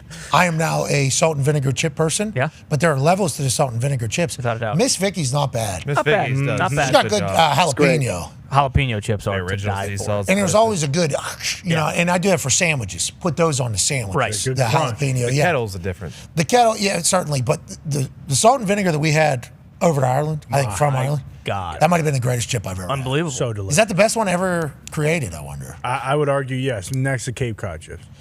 Cape Cod salt and Vinnies. If you're kind of just getting into the salt and I'm Vinny getting game into it right now, yeah. Get Kinda some, watching it. Get some Cape Cod Vinnies. I'm a Pringles salt and Vinny guy. They are very good. I did have a Pringles run in my time. The pizza Pringles, so good. Yeah. And they were right. Once you popped, Oh, yeah. It's hard to you stop. could never stop. And you know exactly how many you're getting when it comes The to tennis ball container thing, I know the shape of the chip and the pop is a part of the entire thing. Right. And because it's solid, you don't get crunched up Pringles and things like that. It wasn't, you had to drink that. You did. Yeah, by You the had to end. drink those chips. You always did if you couldn't get your hands in there. So that was the only thing I didn't necessarily love, especially if they had little daggers. Yeah. And this thing split in half at the end. Oh, yeah. Maybe they should flip it upside down, probably. Oh, double-sided. Yeah, open it from the bottom as Maybe well. you got to the bottom, so that it isn't just a pop thing. Sure. Once you crack, Once you crack. throw it back. Yeah, that's not bad. That's not bad. Yeah. Look at us. Hold on. Anyway, salt and vinegar, very good chips. We need to figure out, you're trying to get to the bottom of it. Yeah. Gonna try and reach out to a few people and see if we can get a hook. I haven't had a Guinness since we were over there. I don't know if I wonder why. I haven't split the G. I had a lot of them over there, is what you're saying, but I never stopped liking the taste of it when I was there. It was so good. Does it taste? I think better. in my head, I'm like, I don't want to mess with it. Isn't that heavy? No, it's actually not. Probably break your stomach. It's phenomenal. I don't know how they figured it out. It's actually not that it's like very good looks for you. like a heavy. Not good for you, but compared to other, You like chocolate milk? it's not like that. It's not No, as it's thick not. as chocolate. It's not as thick. That's the thing about it. It is- just looks like it is. yeah, it has it's glorious. Very good. Truly. And mines have their own. We give you a good and theirs buzz. is just as good. But good buzz. Yeah, I mean, you have 27, 28 of them. Yeah, 29. They can really get Probably you got a going. good buzz. They can get you going pretty good. 35. Need to get back over there. Anyways, joining us now, ladies and gentlemen, from an attic in Ohio, a man who's known as a hero in Ireland. A man who stole something from an Irish fellow on his way out and has yet to wear it. Never will. College football national champion, Super Bowl champion, AJ Hawk. Yeah. Remember that? He stole from Sheamus? I'd like to thank Sheamus again for gifting me his hat, not his hat, but his vest. And I have a hat just like his. I think the internet's going to do the It same is. thing today as it did What's yesterday. happening? I don't love it, AJ. I don't know who you did what to, but you need to think about it and need to make amends. Uh-oh. I guess so. Yeah, they're coming after me again. We'll get it. We'll get it situated. It could be the Hurricane Helene could be getting up there. You heard about the storm. It's a big deal. This baseball controversy is loud. Obviously, I think it's because the Mets are involved and the Braves, two massive names in this whole thing. College ball, though, Colorado, UCF, massive game. And then Georgia, Bama, massive game, potentially getting affected by it. We'll talk to Jim Cantor later, AJ. Just like to get your thoughts on the weather here as we are about to embark on the rest of the football season.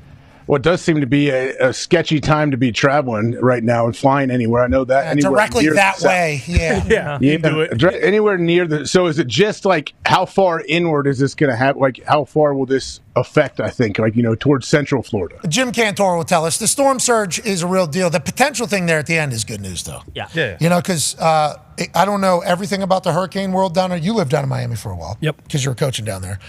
I don't know how often they're called for or how much they're. We've seen some big ones, and obviously the videos have been no fun at all and heard about that.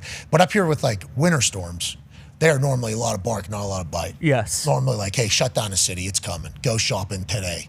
People are saying you need to do that now. But for the storms, they say that is the thing. Does it happen with hurricanes as well? Or Absolutely, but like in the Gulf is a different deal because they can either lose power, lose strength, go from a Category 3 to a 2 to a 1. But when they're coming up on the Atlantic side, on the eastern seaboard, like we had 2 games canceled at University of Miami, 2 different seasons. So we canceled the game. We got a big deal from the north. Give me the pressure, cold front pressure, right? Oh, perfect And this storm. thing's coming up from the south, pushes it out to sea. We canceled the game. I mean, we're having a cookout in the backyard, not a drop. Nice. Go to the deal, pay $10,000 for a rack of water. They gouge you, put a piece of plywood up. We had one piece of plywood, right? And we'd do one bedroom, the girl's bedroom, put the thing up. So, hey, this is where we're going. This is the bedroom. This is where we're going to be. Yeah. No storm. Twice, okay. 2 different times. So there is a little bit because they don't know. You don't know. Because it pushed it this way. Jim Cantor knows that. That's why we're going to have him on. Exactly. Jim Cantor is going to have him on. Knows exactly. I'm kind of scared to move down there. You know, I've thought about old family, Samantha, Mackenzie, family, and I. Like, where do we want to end up at? Arizona's so hot, but it's so awesome. It is so nice. Florida, deep down there, scared to death of the storms and alligators. Mm-hmm. You know, so I don't really know what the right answer is. Put yourself on Texas. I like lakes. I'm becoming a lake guy, so I think you just got to find a piece. Nonetheless, we'll talk to Jim Cantor about that. Tonight, week 4 of the NFL season kicks off, AJ. I don't know how you feel about the Cowboys or the Giants at this exact moment.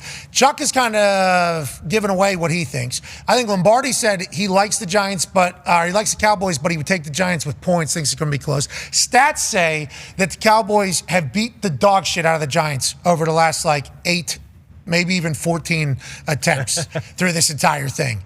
How are you leaning here early, and what are you looking forward to tonight?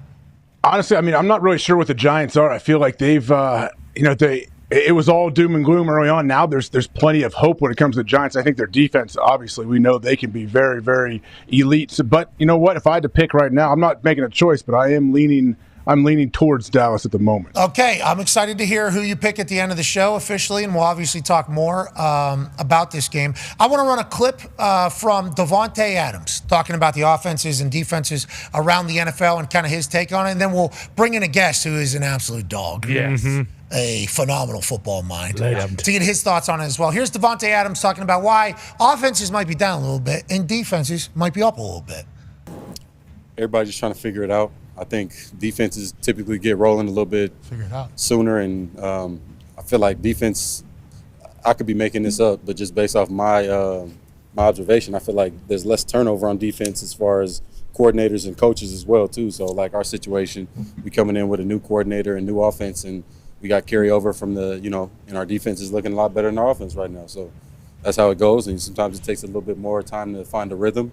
It's harder to move it than stop it, as far as, my experience. So we just got to figure out what we got to do and hopefully be on the other side of that. It's harder to move it than stop it. It's kind of a bar there for the football world from Davante Adams. Joining us now, ladies and gentlemen, Hall of Famer, Super Bowl champ, Kurt Warner. Yeah, Kurt. Kurt, did you hear what Davante just said there? And what are your thoughts on it as the state of the NFL currently? Well, I mean, I think every situation is different. I am a firm believer that when you have new coordinators and you're asked to do things differently, that it takes time. I was always a believer that, when you got into a new system offensively, maybe AJ can talk about defensively, but offensively, for me, it took about 12 months to really fully understand and be able to react to the new offense. And, I've always used kind of the analogy of learning a new language. So when you go to learn a new language and you learn, a word in a new language, in the beginning stages, what happens is you revert back to your common language. So if it's Spanish and somebody says, hola, you think in your head, oh, that's hello. It doesn't automatically, go to, oh, that means hello. Like that's just a natural reaction. You translate it back. And so you're playing or thinking slower. Even to this day, when I watch a play, just when I'm watching film, I revert back to the language that we used with the Greatest Show on Turf. And that wasn't even the last place that I was, but back, in the original stages, I just see things and think of things through that language. So everything becomes a translation. So when you come into a new offense and you'll watch film and you'll go, oh, that's a play that everybody runs. This quarterback has run this in all 4 places that he's been. But the nuance or what a coach wants you to do or the technique by which, receivers run routes can all change on top of the fact that you're having to think about the play as opposed to when you were in the first place. Oh, I know exactly what I'm doing. I know exactly who I'm reading. I know exactly where my eyes need to go. So that process of learning and being able to react To be able to have somebody call a formation and then visualize that formation right off the bat, or a play, and you know exactly what everybody's doing. That's what you want to get to, but it's hard in the early stages. And, up until recently, there was very few really good quarterbacks that went from one place to another and had great success. And a lot of it was because you get so familiar and comfortable in your setting and what you're doing and what they're asking you to do in an offense that when you have to go and change and there is those differences, it's hard to excel at the same level. Now, we've seen that change with, Tom Brady and Matthew Stafford did it. And we've seen it change a little bit, recently. But that to me is one of the challenges when you go from one place to another. Even though you're a really good quarterback, it's seeing and understanding the nuances of the new offense the same way you did the old offense. Yeah, and Matt Ryan coming to Indianapolis didn't work. I don't think he ever fully grasped the offense. And I think you hear people say, like, we used to call it or we called it this, and then they have to learn the next one. Tom Brady and Bruce Arians, obviously down there in Tampa, it wasn't until Bruce and them decided, like, okay, yeah, we'll do Tom's. We'll do Tom's offense. Did they really start to have success? Peyton gets to Denver, and they say, hey, what do you want to do on the offensive side of the ball? It's like that is seemingly what has happened in a couple different places. And then, with offense coordinators changing so quickly these days, there's obviously, you talked about the greatest show on turf. We got a stat from Hembo earlier today. Do you know you have like 3 of the top offenses in the history of the NFL? Like this is, can you lower the, So in the top 15, you have 3 of the greatest offenses that have ever taken place. Kurt, did you know this stat that Hembo sent over? It was literally middle of the show last hour. He said, hey, if you're having Kurt Warner on today, he actually was the quarterback of like 3 of the most historically great offenses in the history of the NFL. That's phenomenal in a short period of time. Yeah. We do, no doubt. But I mean, I would always argue that I think, our offense was the greatest offense the league has ever seen. Well, and, I would say that. And it speaks to the idea that, we're on there 3 times, not just one season, because you could argue, Peyton's season in Denver or Tom, one of his seasons could maybe be the greatest season that we've seen. But to put it together for 3 straight years the way that we did, I don't know if there's ever been an offense that has been that good. And obviously we were filled with Hall of Famers and great players on top of a system that fit what all of us do. And I think that's kind of what we're speaking to, is the idea of getting a system that fits your players. I had the same situation when I went to Arizona, and it took some time to be able to shape the offense around A, who we were as a team, but B, who I was as a quarterback. And so, you want to play to the strengths of your quarterback and call plays the way your quarterback sees the game. And so it takes time to be able to do that. And, maybe to what, Devontae was saying is that, okay, defense is maybe ahead right now as all these offenses are trying to fit into the new scheme, and new guys like Kirk Cousins are trying to fit into what they're doing in Atlanta and that type of stuff. And the hope is somewhere sooner rather than later, we start to click, we start to get comfortable, and now we can see what this offense or this player can be in their new situation. Yeah, and Chuck Pagano ran some clips earlier. Seems like the defenses have a little bit of some shit going on too with this whole show 8, show pressure, dropout, who's getting in, not being able to figure it out. Maybe as quickly as at the end of the year they're hoping to. So it's good joust going on between the two. Go ahead, AJ. Oh, sorry, Kurt. Go ahead. No, I was just going to say, with that, what Coach is talking about, I agree. But the biggest thing is like third down situations. Staying out of tough third down situations where teams can really throw that stuff at you, because that stuff is hard. 8 guys up, you don't know if they're all coming, you don't know if they're popping out, what coverage they're playing back behind it.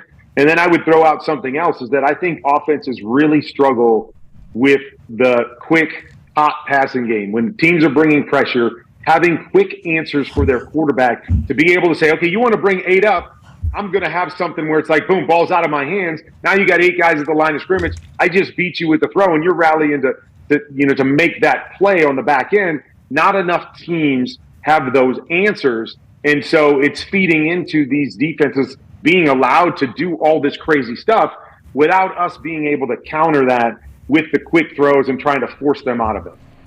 What do you know about offense, though? What do you know? Go ahead, AJ. Kurt, how long does it take? Obviously, when you're sitting there thinking about your own scheme and, hey, what am I supposed to do? What's this receiver going to do? You're probably not taking a whole lot of time to take a picture of the defense and see exactly how they're trying to attack you. How long does it take as a quarterback? How many reps do you think, or I don't know how many years, however it could be, to where you feel comfortable? Okay, I have a pretty good beat on what these teams are trying to do against me at the line of scrimmage.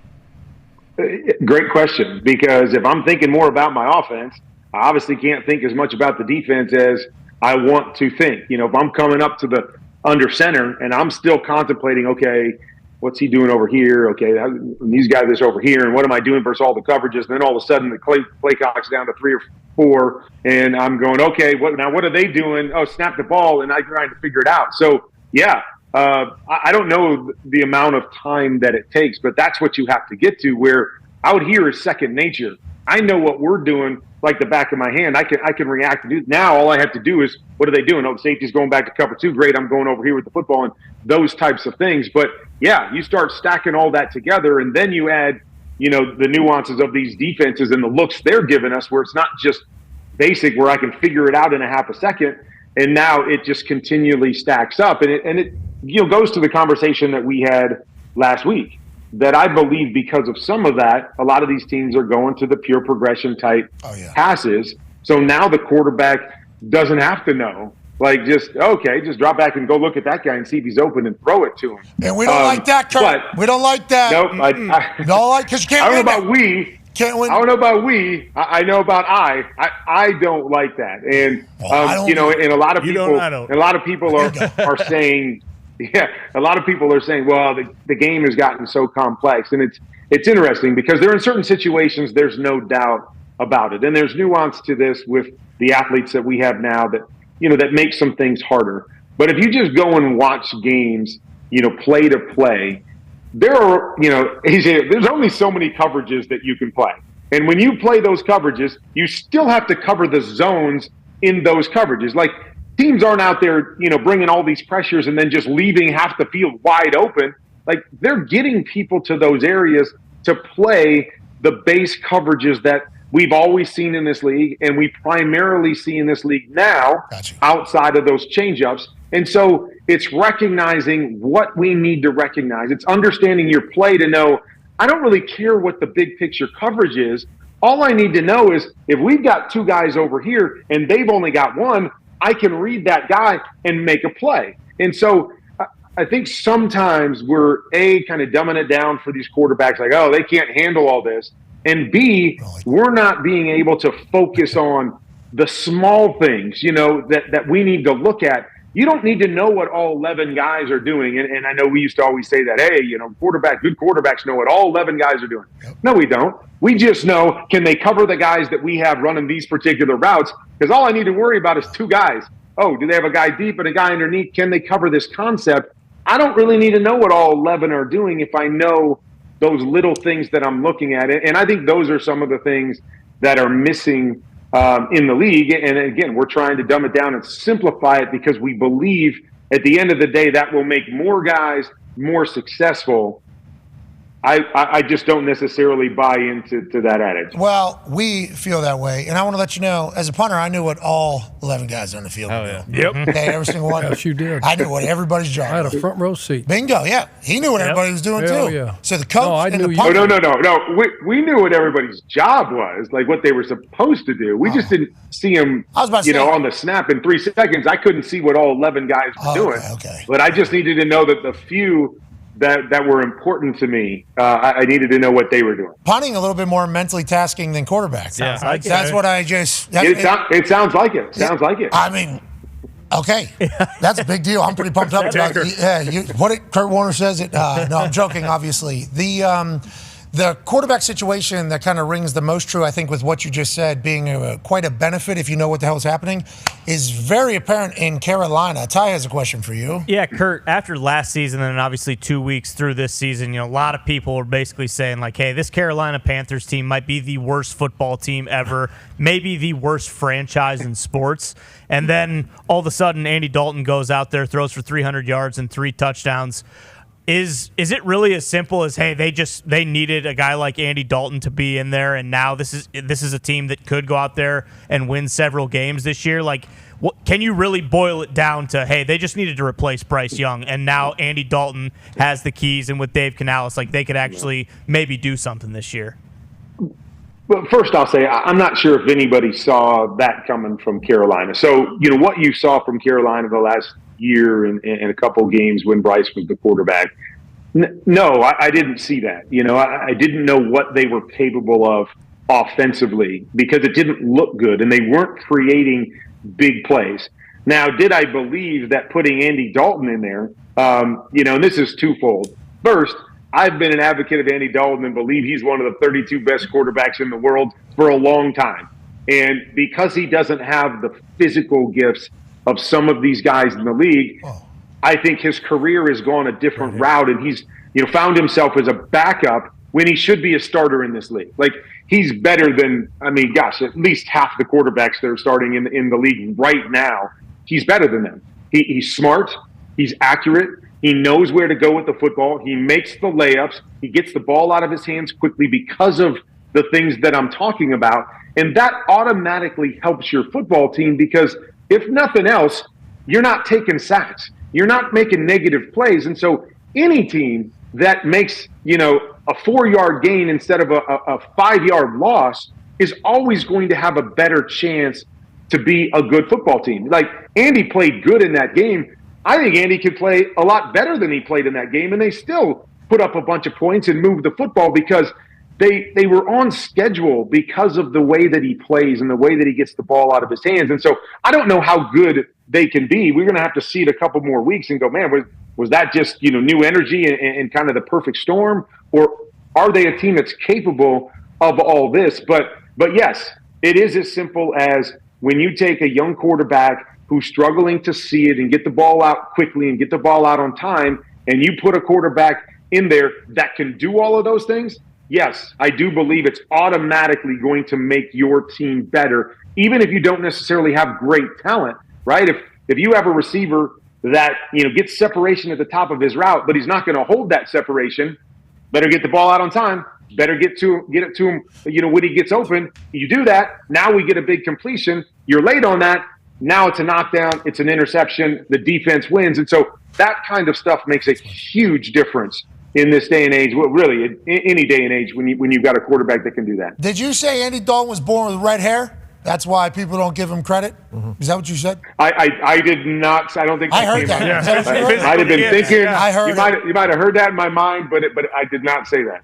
No, I heard it out of your mouth. Is that what he said? Oh, good. Okay, all right. He has red hair. That's what I heard. That's how this brain took it, I think, as soon as you said it. Wow. Yeah, I agree. He is maybe the most powerful redhead right now. Definitely up there. I mean, Ed Sheeran, pretty good. Meghan Markle's husband. Yeah. Did that make you feel good? I don't have an good? opinion on that. That made you feel so good. Last question here from us. We know you have to go. I know that you're a square dancer, line dancer, two-stepper. Okay, we know that from American Underdog. Great movie. Available now on Hallmark, I believe. I'll make you cry. Do you watch PBR at all? Do you get a chance to watch any PBR stuff? Bull Rider? No, I do not. What's on the TVs when you're line dancing? Is that not just PBR on repeat? What is on the? When I'm line dancing, I'm going to a place that's got live music. So that's no TV. That's kind of what. They probably got TVs. I'm not watching the TV. What are we talking about here? I'm not watching the TV. Did you see what happened when I'm to out line PBR? dancing. I almost died. I didn't know if you were two-stepping. Boom. No, I did not. Almost man. died. You got a split of the hoops. Got a split of the hoops there at the end and had a helmet Those guys on. Those guys are nuts, man. It's a big deal. That's a big deal. This guy can line dance the shit out of a dance floor too. I just need you to know that. This guy, right? Jeez. No thanks, man. You never rode a bull? Have I? No, I've never rode a bull. No, have you ever? You rode a bull? Big part of your movie is line dancing. I just assume we ride horses. What does that have to do with riding a bull? Everybody that line dance is supposed to be riding bulls? I don't know, at least a horse. I thought at least a horse. Nope, not a horse rider either. I got a daughter that jumps horses. Does that count? But no, it's not me. Makes sense. I'm not the hat guy, the big belt buckle guy. No, my wife just kind of pulled me into the line dancing, but I enjoyed it with her. But I'm not all cowboy-ish like that. No. You'd be a good cowboy. Yeah. You'd be a good cowboy. Yeah, I don't know about that. You're great talking football. Ladies and gentlemen, Hall of Famer, Well, thank you. Super Bowl champ, Kurt Warner. I thought he was a cowboy. He's out there with corn. Yeah. He's so confused. I don't know what we're doing here. I don't know. Like, he was so confused. What are you talking about? Watch this guy get his brain stumped out. That's all it was. You don't see That's this? all it was. You never see this? I really thought there was an opportunity to get PBR in the show right there. Yeah. Awesome. And it was. And you did it. We made it. Because line dancing, big part of that movie. Yeah, exactly. And line dancing. I mean, Cowboys.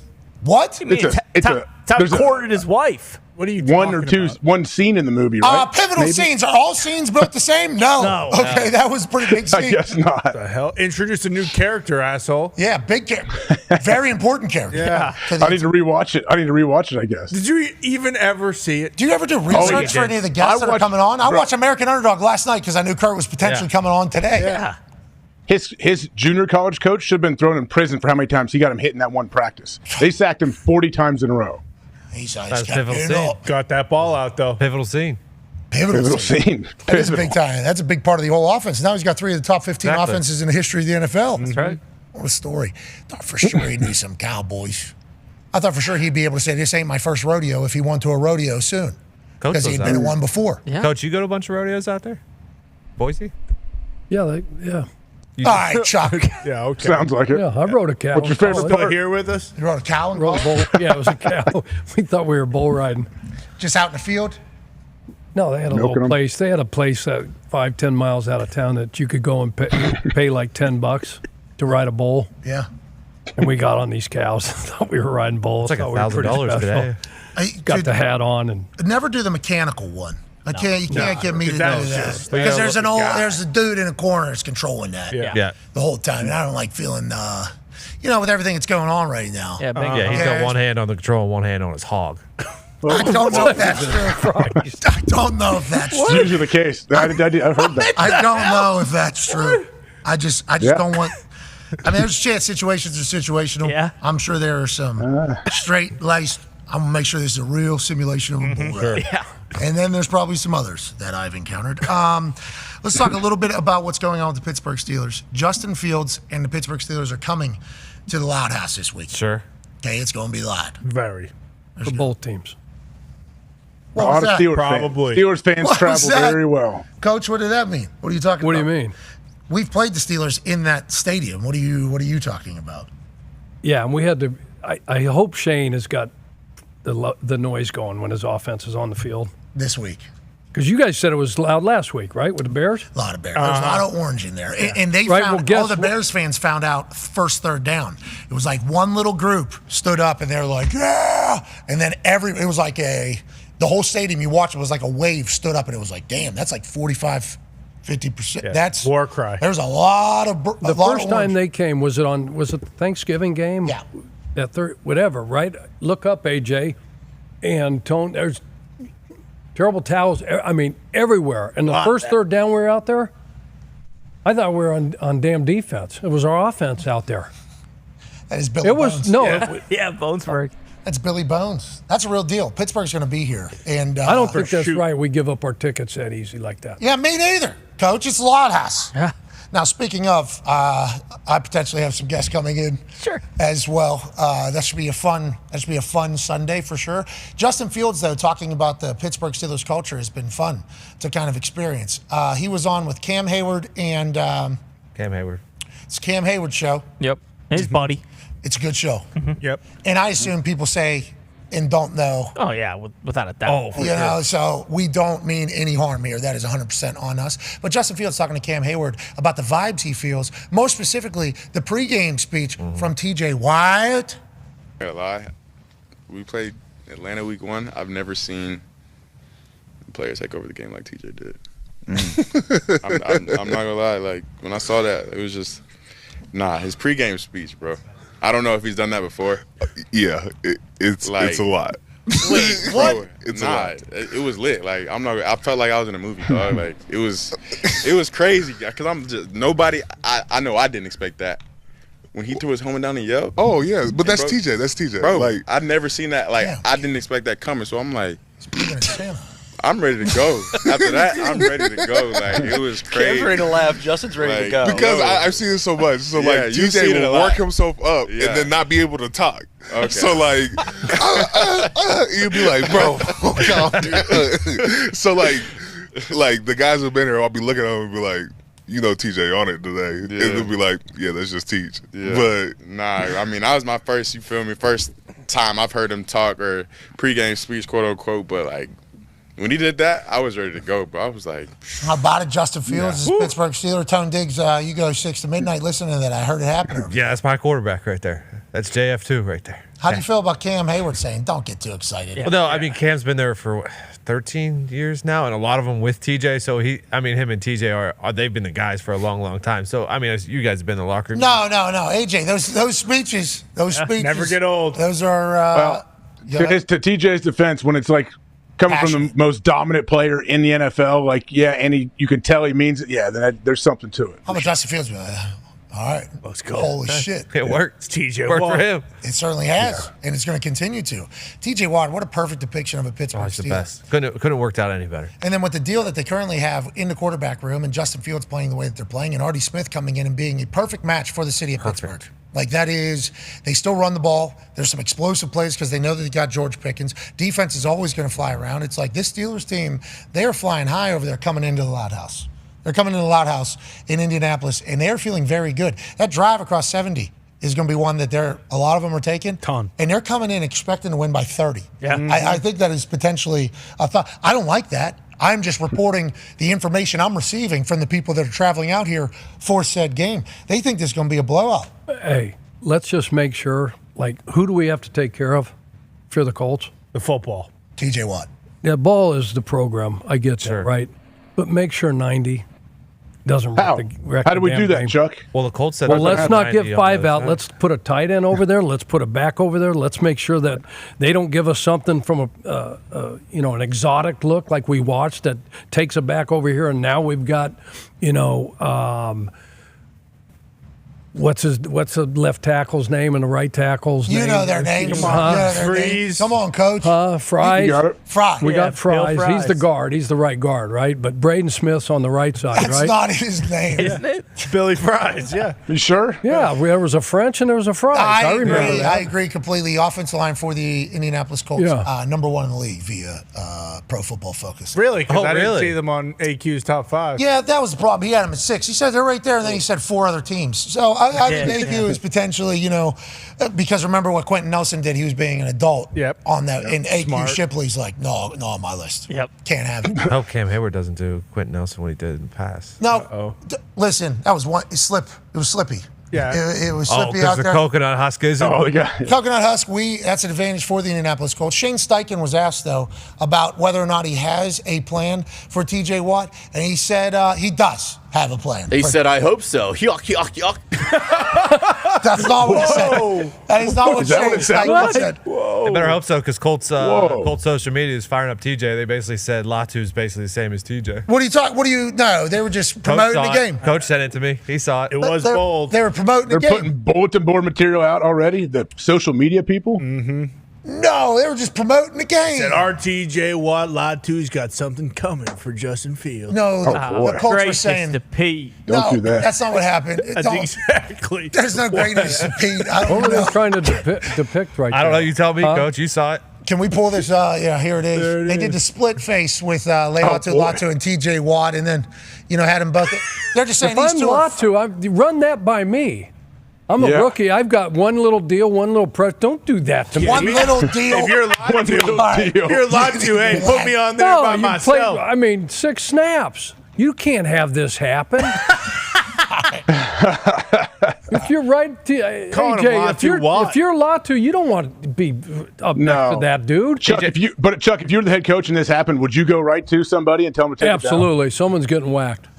That won't happen, though. It's the Indianapolis Colts. The thought, though, I believe, is you say, we respect good defensive football around here. Yeah. Okay? This is a hard-nosed, blue-collar football team, this Colts football team. We respect those who can get to the passer. Obviously, this is the home of Dwight Freeney. Yep. Robert Matz, plenty others. Sure. So this is paying tribute, I think, in homage to TJ That makes Watt. sense. Why That's wouldn't they what put Quentin Nelson on it, though? Like, hey, you got your guy? Well, look at our guy. Well, that's going to be a Cam and Quentin Nelson. They got a graphics department just trying to hype the game. Yeah. Just trying to hype the game. Yeah. That was not a shot at TJ Watt at all. that was a compliment to TJ Watt. Right? That's what that was. Yeah, no, That's and you're a trying to compliment. build up Latu and give him his LaFleurs or LaFlowers or whatever that is we're throwing Yep. out. That was just Christ. How do you feel about the college football season happening right now, Chuck Pagano? I know you've been paying attention to the Boise State, obviously, with Genty. Yeah. That's all you talk about over there all morning. Have you? Don't care. Have you thought deeply, at 18 years college football, about the whole? Love what's going on at the U. Okay, you looks love like it. Mario's got that thing. Cam Ward's got the shortest odds right now, right, for the Heisman. He does. Mm-hmm. He's come down there and turned that thing around. So this is third year for Mario, and he's done a great job recruiting all that stuff. He was with Saban in Alabama. Mario was a player when I was coaching down there, way back in the day. But I like what's going on. Good usage of the NIL there. Yes. Yeah. Or the ability to pay portal people. here. They use money for Cam to go down there. Okay, that's how this worked. Yep. And Cam has been the perfect player for them. The thought that Cam Ward is actually doing this to teams, USF, hey, this is where the ball's going, and then them actually doing it, it's like, use back. That is a University of Miami type of situation there. Have you seen what's going on with the NIL stuff at UNLV? That is also, I guess it's not NIL, it's more so like what modern college football is. USC, after 3 games, deciding to redshirt. At UNLV, obviously, starting quarterback and running back, I believe, after 3 games, 3-0, decide that they are going to transfer, utilize this redshirt year. It's like a business play. Quarterback said he was verbally promised $100,000 from an assistant coach. That never happened. They get $3,000. Allegedly, they were like, "Hey, what about that $100,000?" They said that ain't how this goes. They just got a couple million. They're undefeated. Could you give them $97,000 because somebody promised it? Did the person promise it? How was it? All this shit. Okay, it's currently happening right now. How do you feel about it? And what are your kind of thoughts on it? I think we saw a bunch of players, right, like Florida State last year, right? They don't get into the playoff, and what happened with all their guys? They didn't play. See ya. They didn't play. And I don't know how you could be in a locker room with a bunch of teammates, that brotherhood. That's all we ever talk about, right? It's having each other's back. It's a brotherhood. But as soon as the money's not there, as soon as we don't make the playoff, oh, hell no. I ain't playing. I ain't risking my future on this, that. Hey, fine. You know what you signed up for. I like JB's take on it. Coach JB, he had a really good take on Okay, I deal. can already hear it in my head. I can already hear it in my head. Can you hear it, right? Yeah, I think so. He went completely off, but that was just the tip of the iceberg. All the players not playing in bowls last year, and now something like this happens, and this guy thinks, okay, I put 3 games out there, I've got enough film on tape. These guys, promised me whatever. If that's like his motivation, the end all be all for that situation, or maybe it's like, okay, because they're already saying like next year he'll get 500. Or he'll get 750. He'll get whatever. But he's that got also enough good tape out there. Now, to be clear, in the current environment, that might be the most money he ever gets to play football, right? That might be like the biggest option. And the $100,000, I believe now everything's alleged. Who knows? He said, coach said, this said. Everything that was kind of being talked about is the $100,000 was a big part of him going there. That is the reason why he chose that school. There was a couple other schools. So, like in his eyes and his family's eyes, it seems like if they were involved in the decision, that $100,000 was definitely coming. Yeah. And then now it's not, and they're off to a 3-0 start. You could see where they would be like, well, we have to take a stand for every college football player that's potentially in this situation. And it's like my takeaway on all of this is like, we need to figure this shit out quicker. Guardrails, right? We need this salary cap thing that they're thinking about creating for D1 teams. And the amount of money they'll have, it's like 22% is something, which is what people are projecting to be about $20 million per team. Then 70%, I forget the actual percentages, are going to football and basketball, and then other money spread out. But you can dig in to the other money to spread it out over the place. But everybody's projecting about $14 million to $15 million being able to be used for college football, if that's how it's kind of spread out. So then whenever that starts happening, at least the university is in charge of the money. So at least if it doesn't get paid, you know who. Yeah. You know who you can go after. Because now it's the assistant coach. Well, who's the assistant coach potentially talking about? Well, he's talking about a donor. He's talking about a collective. He's talking about this person. He's talking about the local person. So there's no real you can't really get to the just finger point. You can't. Everything is just whatever. So I think that needs to happen sooner than later because obviously on the quarterback side, Matthew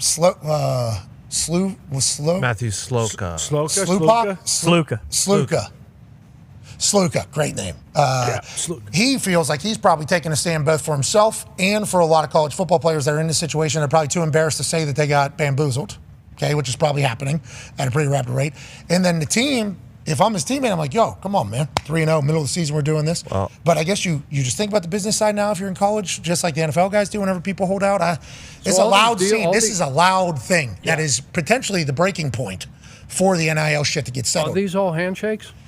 I think so, yeah. This one was. It sounds or do like. they have a contract? Do you have a contract? You would think the bigger teams with the bigger collectives. I assume they have. They have a process and probably not like the big deals. Most schools got to have contracts, right, Tone? Yes. Most schools, I would imagine, does have that matter? Does some of the schools? Yeah, exactly. If you go back, like if you don't fulfill the contract, who do you go after? Like the assistant coach, the collective. What happened? Yeah, how many clauses are in these contracts? How many pages are there? Yeah, and now the UNLV running back, he's also doing the same thing, right? He's taking a red shirt. Yeah, he had like 20, 25 carries. I think he was like third on the team in rushing or whatever. Yeah, he's leaving. But it wasn't just them. Like, and I didn't realize it until yesterday. Like, oh, well, yeah, that makes sense because I think it's 4 games now. You give up your red shirt. So after 3 games, like Bear Alexander from USC decided he wasn't going to do it. Other guys do it. He's staying at USC though. He said that he wasn't playing enough. Feels like it's a wasted year with the amount of playing time that he's currently having. So he's making a decision. It's like that was never the case in the past.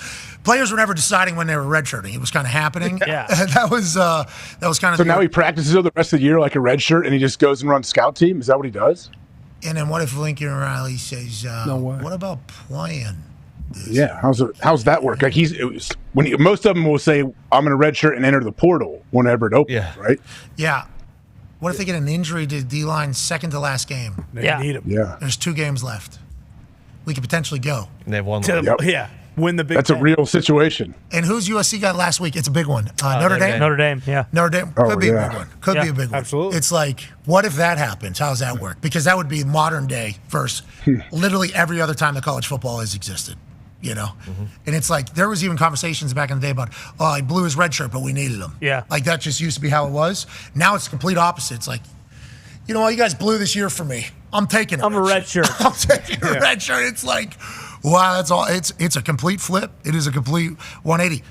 Shout out to the players, I guess, having all the power and the empowerment, but also there's going to be ripple effects to this, that are kind of that you don't really expect or whatever. Well, that's why, I assume that was also a big deal with the transfer portal. Why they want to get because, I feel like that's going to happen a lot. Guys are going to transfer. They're going to go somewhere, and they're going to be a third string guy, and then 3 games in, it's just like, all right, fuck it, I'm not playing. I'm gonna red shirt, and then I'm gonna get out of here again, and it's just like a never-ending cycle of. And then what happens if you go to a place where if you're playing D-line, you got 2 guys ahead of you get hurt, and it's like, hey, you're in line to play meaningful snaps. Like that is not a good precedent, and that really worries me for a lot of schools. Yeah, how about the education that is seemingly taking place to these players too, from whoever's representing them, like them knowing, like, hey, got to make a decision here about 2 weeks now. Yeah. Do we think we're getting enough playing time this year? What do we think? We take this year off. We take a red shirt, get a little stronger, faster. We probably come back next year. 150,000 already being available at this place. What do you think? You want to sleep on it? So you got 2 weeks. You got about 2 weeks. Got about 2 weeks. You let me know. And then, all right, we've played 3 games now. Because that could come like week 7 for some of these players. They could, their third game could be week 8, week 9, week 10, whoever. And then, that's a number that every player has in their head now. Like, how do we feel about how this year went? What do we think? We're going to extend another year? We're going to do an 8-year plan here? So it's not the first 3 weeks. It's 3 games. Yeah. So this is going to happen throughout the year. Lord. Yeah, I did not expect this, to be clear. No. This kind of came out of nowhere whenever I saw it, and I saw another one, and I saw a different school. I'm like, oh, this is a new kind of utilization of the red shirt where it's like, actually, I'm going to play the red shirt card. And it's like, well, we don't want you to play the red shirt card. It's right here. Too bad. I haven't. Sorry about it. Yeah. Boom. Do you guys feel like with this money, the TV money, the $20 million, I guess that's the number, right? For total sports. Yeah. So once they decide to divvy that up, the dissension that's going to be within the programs. Oh, every college. Like who they decide in Title IX, how much do we have to give? to women's sports, and then why are these guys getting? And That'll be school by school, right, Chuck? Will that be school by school deciding who get so that's what sports get? To me, Yes. I would like one governing body, like whoever that guy. Who's that guy that's going to be the commissioner of the NCAA? So like right now, we the president got Rod, is Charlie right? Baker. So right now, it's Charlie Baker. Is the So to me, if I'm at a university, I'm going to want Charlie Baker or some outside entity to say, okay, you guys decide. You guys decide for us. So that we say, like, they come to us, hey, look, this is how they divvied it up. Yeah. That we got no. So I don't know if that's the case because I think I heard some people when I was in Michigan talking about how they have so much appreciation for all the Olympic sports. So like obviously the Olympics, they had a field hockey stadium they built over there. Yeah. It was awesome. And they're like, so that money is definitely going to get spread to a lot of sports. Schools that have a lot of programs, obviously they're going to have to divvy that up more. And NIL is still going to be able to exist. So then if NIL still exists outside, you think the Michigan donors are going to let the football team be at a $4 or $5 million disadvantage to the Ohio State, who I'm not saying Ohio State's going to do the same thing, but it's like then the NIL collectives still do their thing. I don't know how. But also is You'd that be stupid not to. Is that 22% or $20 million on top of? Because I know when Oregon and Washington, all those schools went to the Big Ten, the cut of the TV money, like the Big Ten teams are going to be getting $70 million a year. No, so this is a blended total. Hold on. I have the actual $20 million is the projected number for everybody. So that is like every But the bigger every schools D1 are still school. going to get their TV money. Yes, for them personally, Yes. but the salary cap money is going to be the exact. It's a blended thing of like merch, tickets, TV, and something, and it's one price for everybody that's D1. There are tiers, though, I think, where there's something else. So that is kind of how it is being projected. So it's not like Texas is going to make a shit ton more money. 22% of their revenue is what their salary cap is. It is one for everybody. The NIL still, every time you bring it up, there just ends up being more questions than answers. Well, that's what like the harsh reality is. Like with the NIL stuff.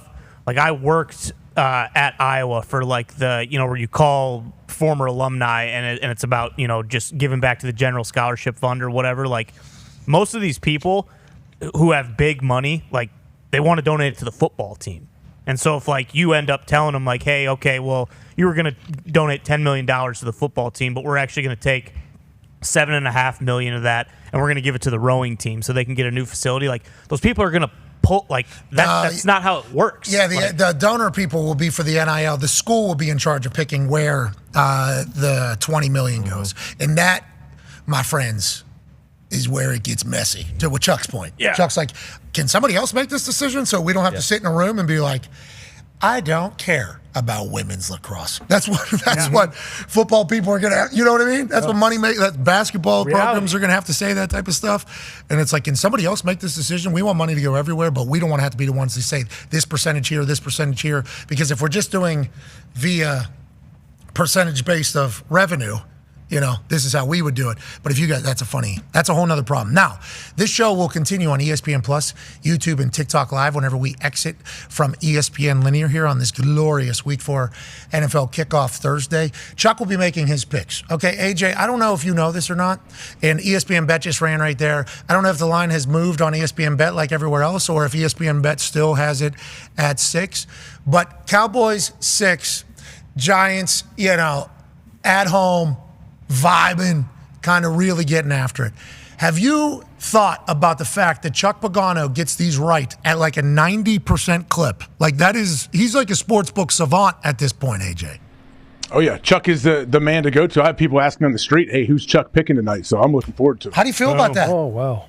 Oh, wow. Oh, don't That's you a lot of pressure, AJ. That's a lot of pressure. You love pressure, Chuck. I know you love the bright lights. Go ahead, Tom. ESPN's down to 5. A few other books are at 5. The 6s are gone. It's 5.5 or 5. Okay, so it has moved since the beginning. Which is interesting because it's the line is moving towards the Cowboys, which means it's getting easier for the Cowboys to cover, even though I think about 80% of the money is on the Cowboys. Normally when that happens, you would start seeing 6, 6.5, 7 to make it harder for the Cowboys to cover. We call this reverse line movement, which is kind of a scary thing sometimes if you're a Cowboys backer. Okay, why reverse line move means there's a couple people that they have a lot of respect for. Potentially, yeah. That are going one way, even though all the money's going this way.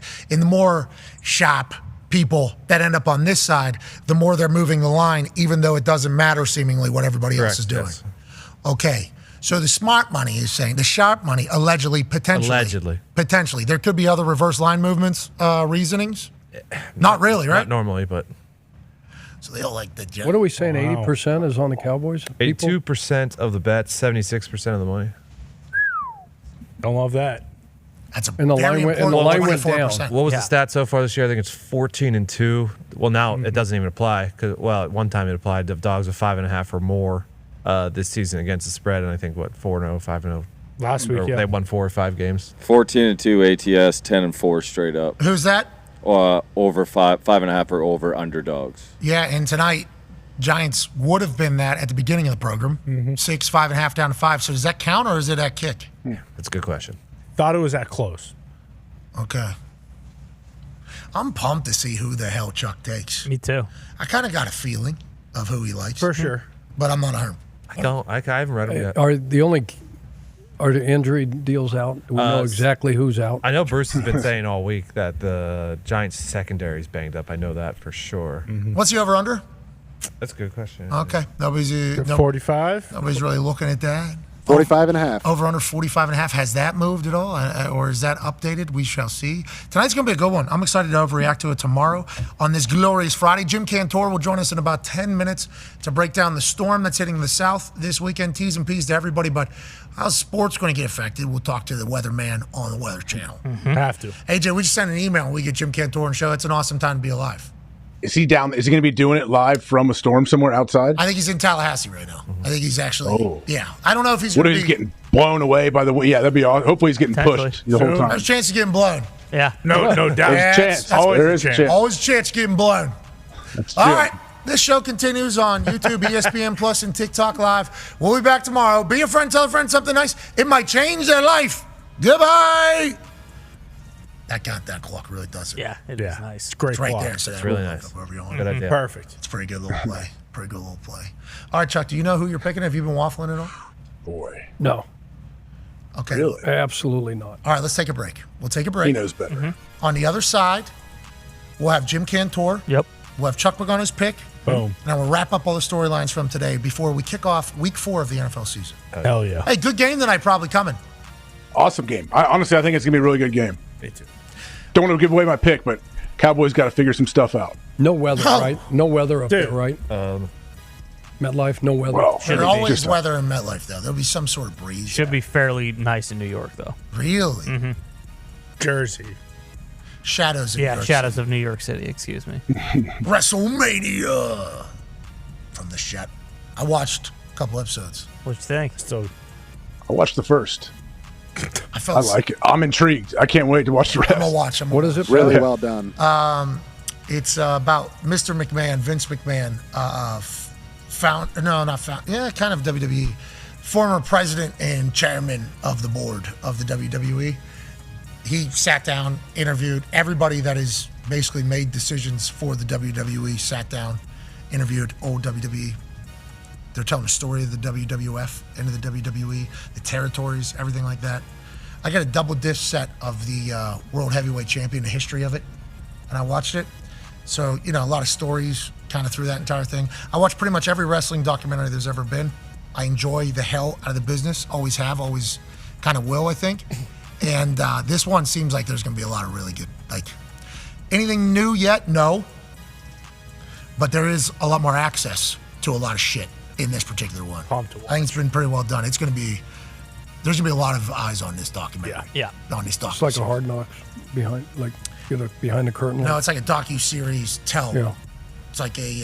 it's like a football life more so than a hard knock. Yeah. And then there was some filmed after a massive scandal. Mm-hmm. And then I guess that's all part. I mean, I'm intrigued. But everybody basically, that used to run wrestling and still kind of part of it is in there. It's like, damn, they got a lot of access. Hell yeah. They just let them in. Yeah. Because they had daytime shots in there. Mm-hmm. They had they had a lot of stuff. I was like, this is like full access here. It's people are gonna. I don't know if people that aren't wrestling, maybe it might create some I think wrestling you should. fans. Might create some wrestling fans actually. First couple episodes. Even if you're not all the seeing how it's done, I don't know a lot of how the territories and all of that happened in WrestleMania 1, 2, and 3. just even if you're not a fan of wrestling, which I actually am, it's still intriguing. It's still like, oh, this is crazy. I had no idea, really. This is how everything We works. talked about Young Rock, by the way. Yeah, Young Rock. There's a lot. Bingo. I've Other watched like documentary. everything wrestling wise that I possibly could because I'm such a big fan. Bob Backlund got a little shout out last night. I could hear you celebrate all the way over from Ohio. Now, what was said about him? Not he great. was at the ground floor of the WWF. WWE was Bob Backlund. Well, actually, so Absolute shot at Big Bob. yeah, Backlund. I didn't see that. I didn't take it that way. you should have because that's exactly how they laid it out. Well, But Today- told the today's story. 26th. What's that? Today's 26th. Mm-hmm. You all right, bud? Guess whose birthday? Whose birthday? My oldest sister, Constance. Okay. Happy birthday, Constance. Just wake up. Timely. Sumo, This fucking guy, sumo man. wrestling champ. You guys you remember the show? No, seriously, Pat. You remember the show? What's my line? Hold on, what month is Yeah, it? yeah. What's my And line? what is your line? Is that like the Drew whole Carey, show? Wayne You know Brady. when they get up there, my name is, then the other guy's, my name is, then they try to figure out, okay, who's really this person? Yes. Yeah, she was on there. Oh. Yeah. Oh, whenever You're they're fucking asking nuts, questions. When they're asking, this is Constance. Yeah, Constance. Was My she- name is Constance Pagano. Was she- My name's Constance Pagano. My name's Constance Pagano. Oh, so they were acting like her. Two of them. One was her. Did they So pick she her or was no? on it. She's sumo wrestling champ of the world. Constance Pagano? Yeah, went to Japan and beat them all. She fight Bob Backlund or something? What happened Holy there? shit, dude. Talking about wrestling. He thought about Yeah. wrestling. Yeah. He said sumo wrestling. Constance. Holy shit, it's her birthday today. She's 140. She wasn't big like them girls, but she was a skier, very strong. Did they pick? Great balance. Did they pick her on the? Jeez. Who is the? She went over there. My uncle, God rest his soul, met this wrestler. His name was Noriaki Kaguchi. He's from Japan. Of course. Okay. And he Wait, brought Kaguchi? wrestling teams over to the States. And so she wasn't going to college. And her and her best friend, Sky High, they said, let's go to Japan. We'll hang out with Noriaki for 6 months. Okay. So they went over there, talked him into doing the sumo deal. So they entered a tournament. She won it. And then they brought her back to all the Grand National champs came, be the world champ. She went over there and won it. Constance Pagano. Yeah. God. And you said she's 140. Bit of a dog. That was her move. You know, they throw the salt, the fist, out. Happy birthday, legend. Happy Happy birthday, birthday. sis. Love you, sis. Did she birthday. win the game show, though? Did they Yeah. Did correctly they pick guess? her on the game show? None of them. None of them guessed it was her. None of them. Oh, she's good. She's good. Yeah. I'll get the Kayfabe. photo of it when we come back. Yeah. Okay. Yeah. Please. If it's okay. I don't want to take up the whole program. I mean, Constance Pagano seemingly Bit of a dog. deserves a little Rags bit and of. riches. I mean, it's legendary. You don't go as an American I agree. and go to Japan and win a sumo. Tell that to the greatest generation, brother. Oh, Hell yeah. what? Come on now. Hell yeah. He's talking sumo wrestling, but I understand what you're saying. All right, let's get to a break. Shout out to Constance, dude. Yeah. Happy birthday. Unbelievable. Happy birthday, sis. Love you. Oh, before we get to a break, actually, would like to clarify a thing that happened yesterday whenever we were talking about baseball. Mm-hmm. Baseball's happening right now. Yep. In a massive way. Yes. It's about to matter. Mm-hmm. Baseball matters. Yes. I mean, it's all coming down to one day for a couple teams, which That's on them. That's not on baseball. That's on them. You win more games and it doesn't come down to one game. You know, it's kind of how it works. well, that's not what they're saying, but I appreciate the fact that that seemingly is probably the right way to look at it. Yep. Baseball matters. We want to talk about baseball. We had Jet Passon on. Mm-hmm. During Jet Passon's conversation, we dissected the Pittsburgh Pirates Hell yeah. in a very large and loud manner. Jet Passon's diatribe about the Pirates ownership nutting, who has a interesting look about him and interesting way of running a team. And Jet Passon basically said, this guy doesn't take it serious. This guy's a clown. This guy stinks. And in that, we broke down a lot of things. Rowdy Tellez, Yep. who's a first baseman who shouldn't be on the Pirates, is what I learned from the entire thing, which is part of the problem. But if he had 4 more at-bats, he would have got an extra $200,000, and they designate him Dahn for the last few games, so he's not going to get there. So they're messing with the baseball guts. We put this tweet up from Ben Verlander, and we just wanted to showcase and tell the story about the Pirates, pissing off the baseball gods. And Ben Verlander, we thought, here we go, search this, find this. He's Verlander, I think baseball. Yeah. Immediately. His brother. Yeah, so bingo. So we don't even check. We just pulled it up. Jet, to your point, Ben had this. Turns out Ben did have the tweet and was telling the same story as we all were telling, but he did not do the actual graphic or the research or put any hours to piece this together, to screenshot it, to post it. It was actually Ethan Holohan. He's and he does a lot of Pittsburgh Pirates payroll and everything like that. And he mentioned about how, his graph here was potentially screenshotted, stolen as if it was there, and then now was put on show. And we just want to let Ethan know that we apologize for that. I know Ben apologized for that as well. I don't know how that is all going, but we didn't do enough research into it. Anytime somebody steals our shit, we don't love it. That's right. So, Ethan, keep going, pal. He's young in the game, too. Yep. Yeah. He's data analytics. If you're willing to put the time together to gather this type of information and then obviously screenshot it and post it, like in the modern sports media world, data analytics information, if you're somebody that's willing to go Splunk and get it and put it out there, people will appreciate it. So we just want Yinzer, Ethan, to understand that we appreciate his work. Now, with that being said, he had to feel good. A lot of people came out to his defense. Mm-hmm. And we're like, yeah, they stole your shit. And we apologize for that once again. But I like the fact that Ethan's got a following, and he's talking about Pittsburgh Pirates payroll. Oh, yeah. That's because the Pittsburgh Pirates are all the way back. I slept on it. I like that they said, Rowdy, you know what? No, you're not good at baseball. Because that's what Jet Paston said. Yeah. Next year's the year. Paul Skeens, he's gonna make everybody better at baseball. Yep. We'll care. We spend a little more money, too. We're screwed forever. Well, Charrington's a Doesn't good matter. GM, though. He was with the Red Sox. He was very good. He is, but One of the when your best. owner's like, hey, you have $40,000 to make this team Let's better. get to a break. Rowdy, I think you got screwed. Start a GoFundMe. All right, we'll be back on the other side. Be a friend, tell a friend something nice that might change their life. Chuck Pagano's picks have been red hot for like 2 years now. Yep. We'll find that out on the other side. And Jim Cantori will join us, the weatherman for the Weather Channel. Be a friend, tell a friend something nice might change their life. Take 5! Five.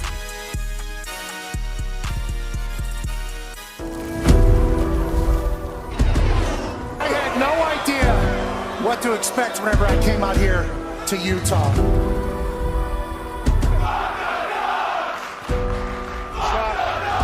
Shock that. Yeah, Shock I can't make it. Steve Smith Sr.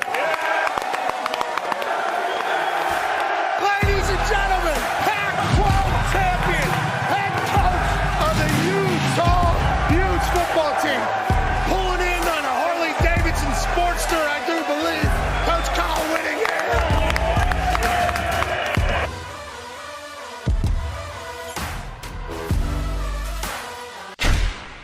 Lot of blessings piling up that I ain't even wished for. None left over for y'all. I'm locking the fridge door at the crib, cutting hits.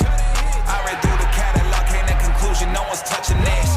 Just finished the maiden voyage, hopping off the Mayflower. Said I'm shot to kill them off, whatever the take. Now sing the boats, I'm at home. I'm selfish with the goals. I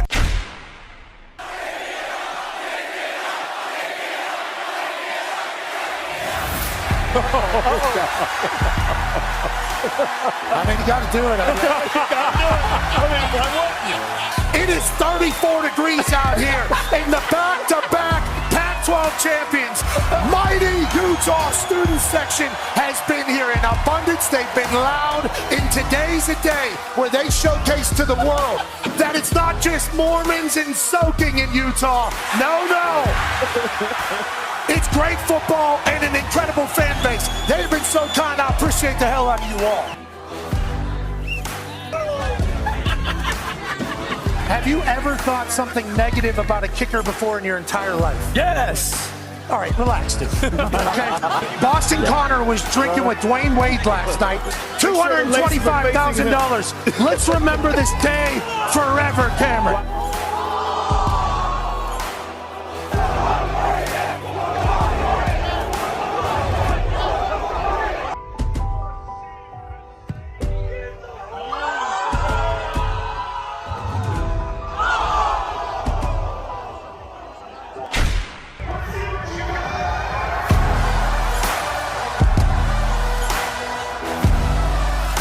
Did you know that 29 out of the last 30 home games that happens right here at the University of Utah, the Utah Utes win? Cam Rising said yesterday, we don't lose at home, And today, they ain't losing. This place is going to be soaking in celebration this evening. You guys were absolutely phenomenal.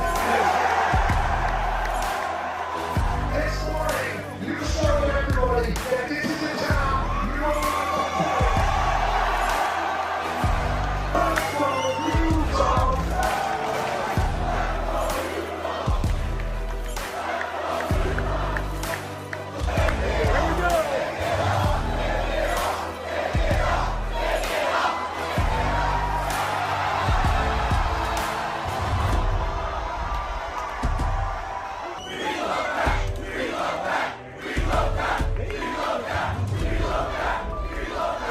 I am jacked, dude. Lighting's great. For you, did you know you would be good in front office? Did you know that this was going to be something you would succeed at? I didn't know I'd be good at it. I didn't even know I'd be doing it. It's an interesting story as to how I ended up here. I ask myself that often. Way back when I was a kid, I did love like the NFL draft. My dad used to pull me out of school. Out of half day, he'd come pick me up at lunch. We'd go watch the draft. So I loved that. Throughout my career, I'd piss my wife off by not only watching round 1 through 3, but then watching round 7. And I'm filling out sheets. And I think the thing that probably piqued my interest, I was living in Denver after I got done playing there. I'd become friendly with Elway. We played some golf together and he looked out for me. We had the same high school coach. We went to Stanford, played football, baseball, same fraternity. That was like the poster on my wall. But Elway took the leap at the Broncos. And in his first year, he said, Johnny, you know, I'm keeping a lot of the scouts, but I don't know them. I love the way you think about football. Could you watch the safeties this year and write some reports? And so I did that for him. Remember, it was the year of like Mark Barron and Harrison Smith. And I took a lot of pride in, I had no idea how scouts did things, but I just watched it like I would watch film, and I sat there at the computer and wrote some reports, and Elway was blown away with like the detail. If I'm gonna do something, I'm gonna do it right. The next year he says, that was awesome, Johnny, why don't you do the DBs? So I did the entire DBs. I added the corners. The next year he invites me in for their draft process. It was a lot of work. It was a lot of time. I went to Indy. I went to the combine with the Broncos that year. So that started piquing my interest. Long after that, there was a guy who ended up bidding for the Carolina Panthers, and he didn't get the team. Tepper got it, but there was another gentleman by the name of Ben Navarro, and I worked with his brother at Fox, and he one time asked if he could meet with me, and out of the blue asked me if I would run his team if he got the Panthers. And I said, really? Are you serious? And he asked me to kind of put together a vision statement for how I would run a team, and so I spent a couple weeks doing that. I met with him, and from that point forward, I kind of just said, if the right scenario ever came about, this might be something I want to do. I was missing like competition. I was missing scoreboard. I was missing the wins, the losses, all of that. Out of nowhere, something was keeping me up at night one year. I didn't even know what it was, and my wife said, something's on your mind. I know you when you're acting like this. You can't sleep. And I had done a bunch of Falcon games that year, and Kyle Shanahan was the offensive coordinator. It's the year they went to the Super Bowl against the Patriots, and I heard something like Kyle Shanahan's going to get this Niners job, and that's the one he wants. But somebody said he's struggling to find a GM he wants to work with, and so something was on my mind. I had done a bunch of Kyle's games that year, and I gave him a cold call, and I just said, hey, dude, I want to thank you for all the time you've given me all year in these production meetings. I heard something that you're struggling to find a GM. And he goes, I am, man, it's killing me. I think I am going to take that Niners job. And he goes, why are you asking? And I said, well, consider me. I don't even know if I do it, but just think about that and see what you think. And his first question, he's like, dude, why would you do that? You got a great job. You got a great life. Like, why would you even consider doing that? I said, you go play your games. He did. He called back and he said, man, I can't stop thinking about what you said to me. Would you do that? And I want you to come meet this dude named Jed. Well, that dude named Jed was our owner here, Jed York. Came and met Jed. We flew cross country to Atlanta. I was offered the job on that flight. We meet with Kyle and the whole thing's wrapped up. I hadn't even talked to my wife or family yet. It all moved kind of fast, and here we are 8 years later. So sorry for the long story. No. No. I'm hoping we get 3 or 4 more of those. That was phenomenal. Hey, thank you for blessing us with that information. And also, shout out to you being somebody taking initiative and being like, you know what? Yeah, this is something I want. And diving right in and being prepared and knowing that you're prepared. Hey. What? Let's go. This show stinks. And the fact that you listen, we are very, very thankful for it. McAfee on the line with a gorgeous assist. The all-time leading tackler for the Green Bay Packers. You pig! Damn it! Be a friend, tell a friend something nice could change their life.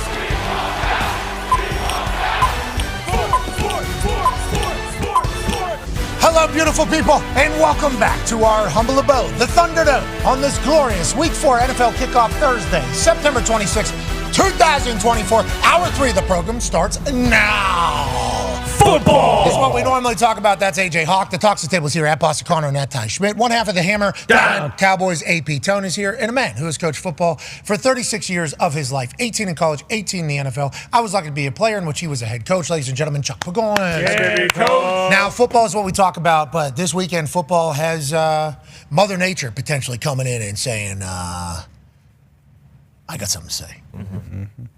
Maybe changing how a game will be called, maybe changing strategy, maybe changing travel plans, maybe changing the course of this college football season, or maybe MLB history. Ladies and gentlemen, to talk about Hurricane Helene, the weatherman for the Weather Channel, second greatest weather human in the history of Earth, obviously right behind Joe DiNardo. Ladies and gentlemen, Jim Cantor. Hey, what's up? How you guys doing? Hey, sorry we made you wait there a couple minutes. Is it Cantori or Cantor? It's Cantori. Yeah, with the E on the end of it. I interned one year in my, I think it was my junior year in college, and I lived with this guy named Fiataroni. It was my college girlfriend's grandfather, and he says, Cantori, he always called me Cantori. He goes, Cantori, when you make it to the big time, I want you to pronounce that vowel on the end of your last name. Yeah. So I said, I'll do that for you. And that's what I did. Grazie, prego. Yes. You got the gabagool there at the end. I want to let you know, I've been pronouncing it all day. Mispronouncing it all day. Well, no. I've been saying Cantor, but that's on me completely. I want to let you know, anytime we can add a Cantori to the program, that is good news. Cantori, let's talk about your brain. You're doing it well, bro. You're crushing it, too. I don't even know how to say this. Too many Italians where I grew up from. No, that's good, though. That's good, not a bad thing. Let's talk about this Hurricane Helene. Yeah. Helene. Let's talk about Hurricane Helene, and obviously very severe, very serious situation. We want to talk to you about it as a whole. Is this one of those ones that is speeding up? They're talking about this being like a very powerful, maybe potentially historic. Is that accurate, or? Yeah, it's gonna be. It's on its way to becoming a major hurricane. It's only 5 miles from there now. It's 110, so it's what we call a high-end Cat 2, and it's gonna be the worst hurricane to ever hit Tallahassee. And that's why we're here. We're gonna take this one on the chin. Way too unsafe to be anywhere down on the water. The water's already coming up too, by the way, and the storm's still probably about 4 or 5 hours from landfall. So I mean, it's just crazy how big this thing is. And then it's gonna get slingshot up into Atlanta, so it's gonna impact Atlanta big time. So we're gonna have power outages, Pat, from Tallahassee up through Valdosta, right up by 75, all the way to the Tennessee line. And how can you tell with this particular one it's going to go like this? Because in years past, whenever we've had you on the program, it's because of the big ones, and you've kind of explained things that sometimes they slow down. Sometimes they slow down because there's a lot of sports implications here, and obviously we want everybody to be safe. Whenever we're talking, this is very serious. We want to talk about humans. Nothing but positive vibes to everybody as you have to go through this massive storm. But there's a lot of sports with some big implications this weekend. How do you know that this one's going to continue or slow down? No, it's going to get caught up in the pattern pretty quick and get slung shot all the way up through Georgia. What does that mean? What does that mean? Does that mean because there's like a... it just gets absorbed into the main flow. So here this thing is just kind of finding a nice home between a ridge and a trough, and then all of a sudden, the farther it goes north, the more it gets under the influence of the mid-latitudes. So the mid-latitude steering really just takes it, rips it apart, but also kind of... this upper low is going to swallow it. And it's going to rain itself out over Tennessee and North Carolina and Kentucky. How about Alabama? I think we're good. I think it's going to be far enough north, so we're not going to see that get. It's going to be maybe a little breezy, maybe some 15 to 20 mile an hour winds. So that could certainly play a little bit of a role. But it'd be interesting if Georgia was home and the storm went a little bit farther east. They're talking about having to travel. Maybe get out early. When's this going to taper off? Is it going to be into Friday type situation for the South? Or no, Friday's the bad day. Friday, nobody's going into Atlanta. Eddie Perez last night FaceTimed me. He goes, Cantor, he just looks at me. He goes, we're coming to do the Braves game this weekend. He looks at me and I said, and he goes, yeah, I figured. So, no way they're coming in Friday. They actually canceled all the games until Monday for the Braves, which means they're expecting a hell of a hit in Atlanta. And we're going to have tree damage up there. We're going to have power lines down. That's the problem. When you take an accelerating, intensifying hurricane and then you accelerate it toward landfall, it has a long time before it winds down.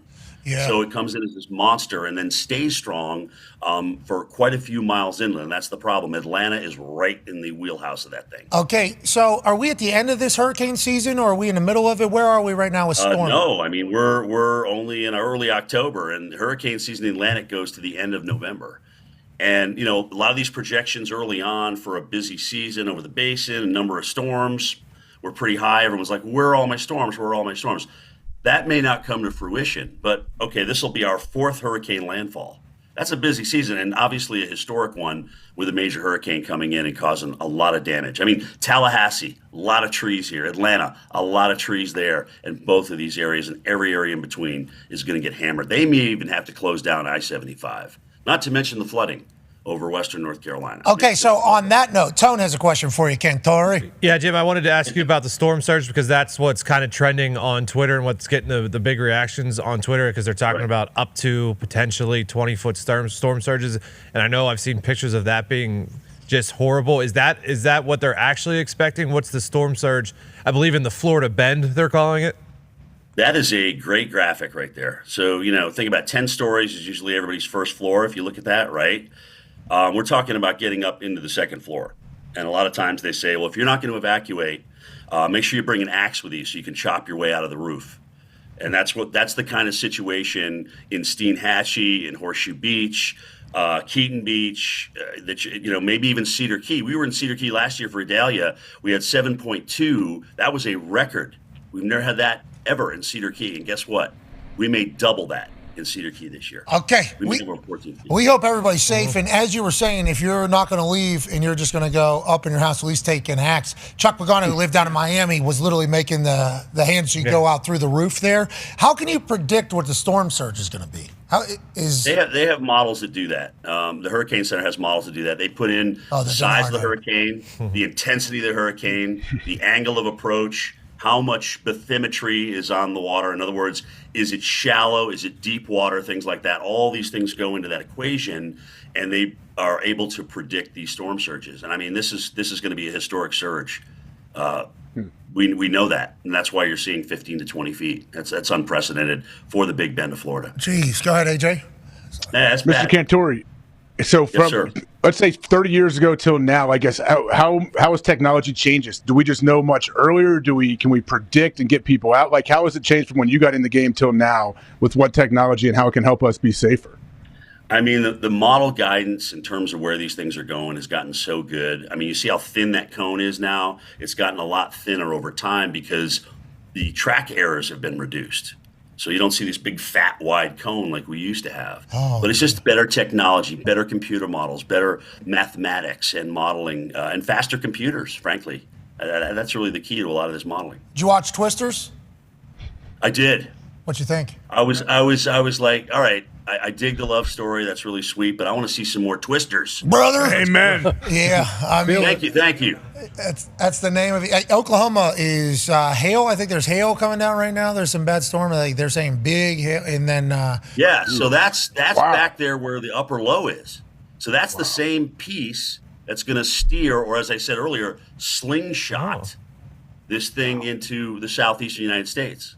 Oh, so we got a tornado running into, or an old tornado, an old grizzled tornado, been there, done that, running into a Hurricane Helene, and then that is the tag team that is really causing the problem all the way up to Atlanta. That's what you're saying. One system is producing tornadoes. The hurricane is a tropical entity, but believe it or not, they are going to interact. Not the tornado and the hurricane, but the system that's helping to produce the tornado. Well, Jim, why don't you go put your hands up, make sure they don't connect to each other. Yeah, block it. Do this one here, block it. I can't.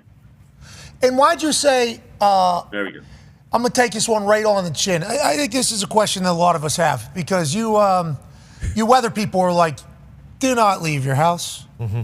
Evacuate this city, and I'll see you in 2 hours where I'm right here still. Like, obviously that's part of the gig. We have to get it documented. Okay. But you're in Tallahassee right now. It is on your, aren't you like not heeding your own advice whenever you're sitting there? And do you No, just have that? It's funny you say that. This reminds me of back when Craig Fugate, he used to be the FEMA administrator. Sure. He was always like that to me. He's like, Cantori, why the heck do you have to stand out in this stuff? I said, Craig, here's the deal. I said, I asked these people to leave and get out of harm's way. I want to show them why I asked them to leave. So I'm going to have a helmet on. I'm going to have body armor on. Okay. And I'm going to stand out and take my lickings. Hey, listen. That's it. If I'm telling you to leave your house, there's a reason. Let me show you exactly what it is. Hanging on to them. Yeah. What time are you going outside today? I'm going to be on from 7 to 12. What do we got? We got full raincoat. We got obviously. Yeah. We got big boots. What boots are we You wear wearing? a cup? You wear a cup? You know what? I'm going to wear some neoprene when I'm out there because here's the deal, guys. I don't care what you're wearing. The water's going to get in and go down and then out, through. I'm not going to walk around with like a boot full of water. So I just wear the neoprene. Are you superstitious? You got a pair of socks that you wear to all these deals? Because it's kind of game baseball. It is kind of game That's day. That's a weather good question, helmet. Chuck. That's a good question, Chuck. Jim, Am I superstitious about what? There you go. You got a pair of underwear or a pair of socks like you wear to all these? Yeah, my game underwear? Yeah, exactly. No, I think what you mean is do they get gamey because we tend to lose power out here. Yeah. And stuff starts to ferment pretty quickly. That's the issue. But you know what? We're not alone. We know everybody else is out here. We're just trying to tell the story and be on mission for everybody. Do you have a certain meal before you go out there and wrangle these hurricanes and storms? We got My our producer, pasta. Steve Pederak, I don't know how he does it, but he finds a hot meal somewhere. I mean, like this morning, Mission Barbecue fed us. And Shout out to Mission Barbecue. Yeah, so good, those guys. And they're going to help out so many people and feed so many people. They're going to be here probably for a few weeks, given what we're going to have. So, in a way, I mean, we're not a first responder, but we're kind of the pre-line, if you will, before those guys and gals get in here and do their hard work. Yeah, Bill Cross, founder of Mission Barbecue, good dude, came into College Game Day's production meeting one day and did a speech, and I was like, is this guy running for fucking president? This is the guy we should have be a president potentially. And then you have some of his barbecue, it's phenomenal. And then you hear the story behind it all. It's like, this guy gets it. Yeah, they don't mess around, man. They don't mess around. If you come in there and volunteer for them, they expect you to give everything you got, and they do. I mean, those guys were in there. They didn't even stop for a picture. I'm like, guys, just a little time so I can tweet this out. They're just business. All right, we'll follow along. Stay safe out there, Jim, all right? Stay safe. Thanks, guys. I appreciate you. Thank you. So Alabama's good. Atlanta, though, their game is on Monday. Yeah, Atlanta, no. I mean, there's going to be a lot of cleanup in Atlanta. Orlando? Unless this thing really shifts. Orlando? How's Orlando? Orlando's fine. Orlando's fine. All right. We appreciate you. Ladies and gentlemen, the Weatherman from the Weather Channel is going to be out in it 7 hours tonight. Ladies and gentlemen, Jim Cantor. Jim. Legend. The GOAT. Yeah. The real GOAT. When I started asking him about, you're out there telling people to leave, he goes, okay. Because he's probably got this. Oh, yeah. So many times. Oh, my God! From one legend to another. Hey,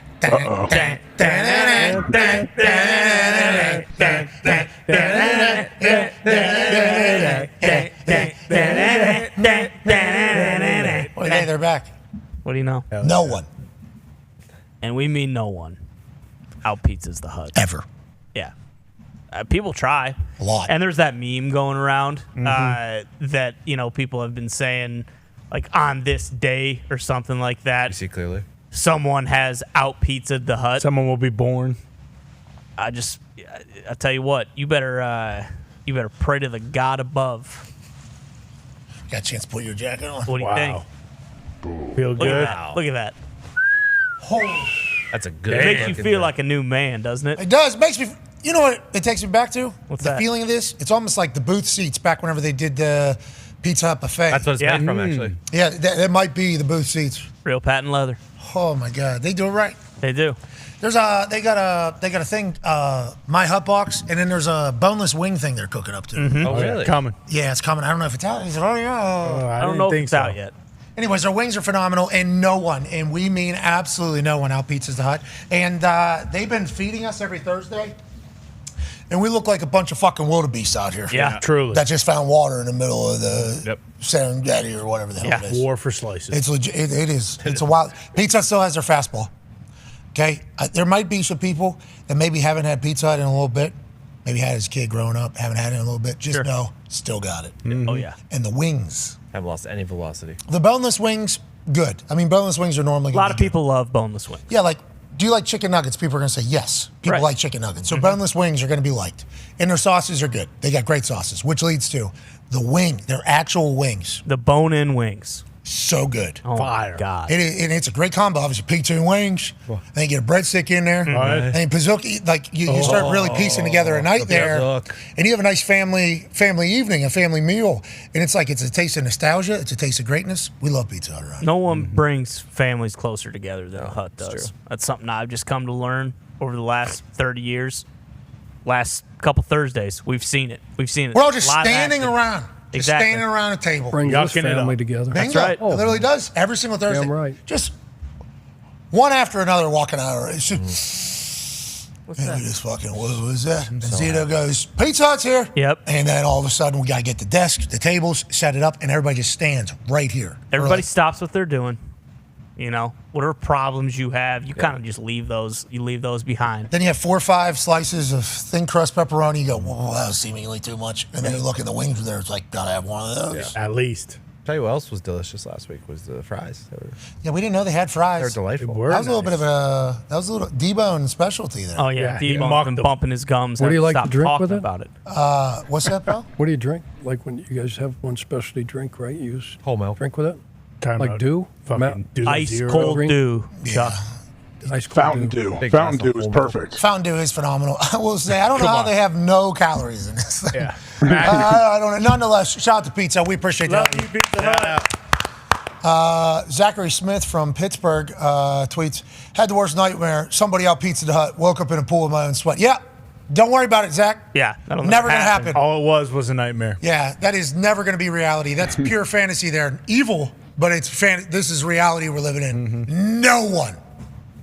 And we mean no one. Out Pizza Hut. Well said. All right, and no one. And we mean no one.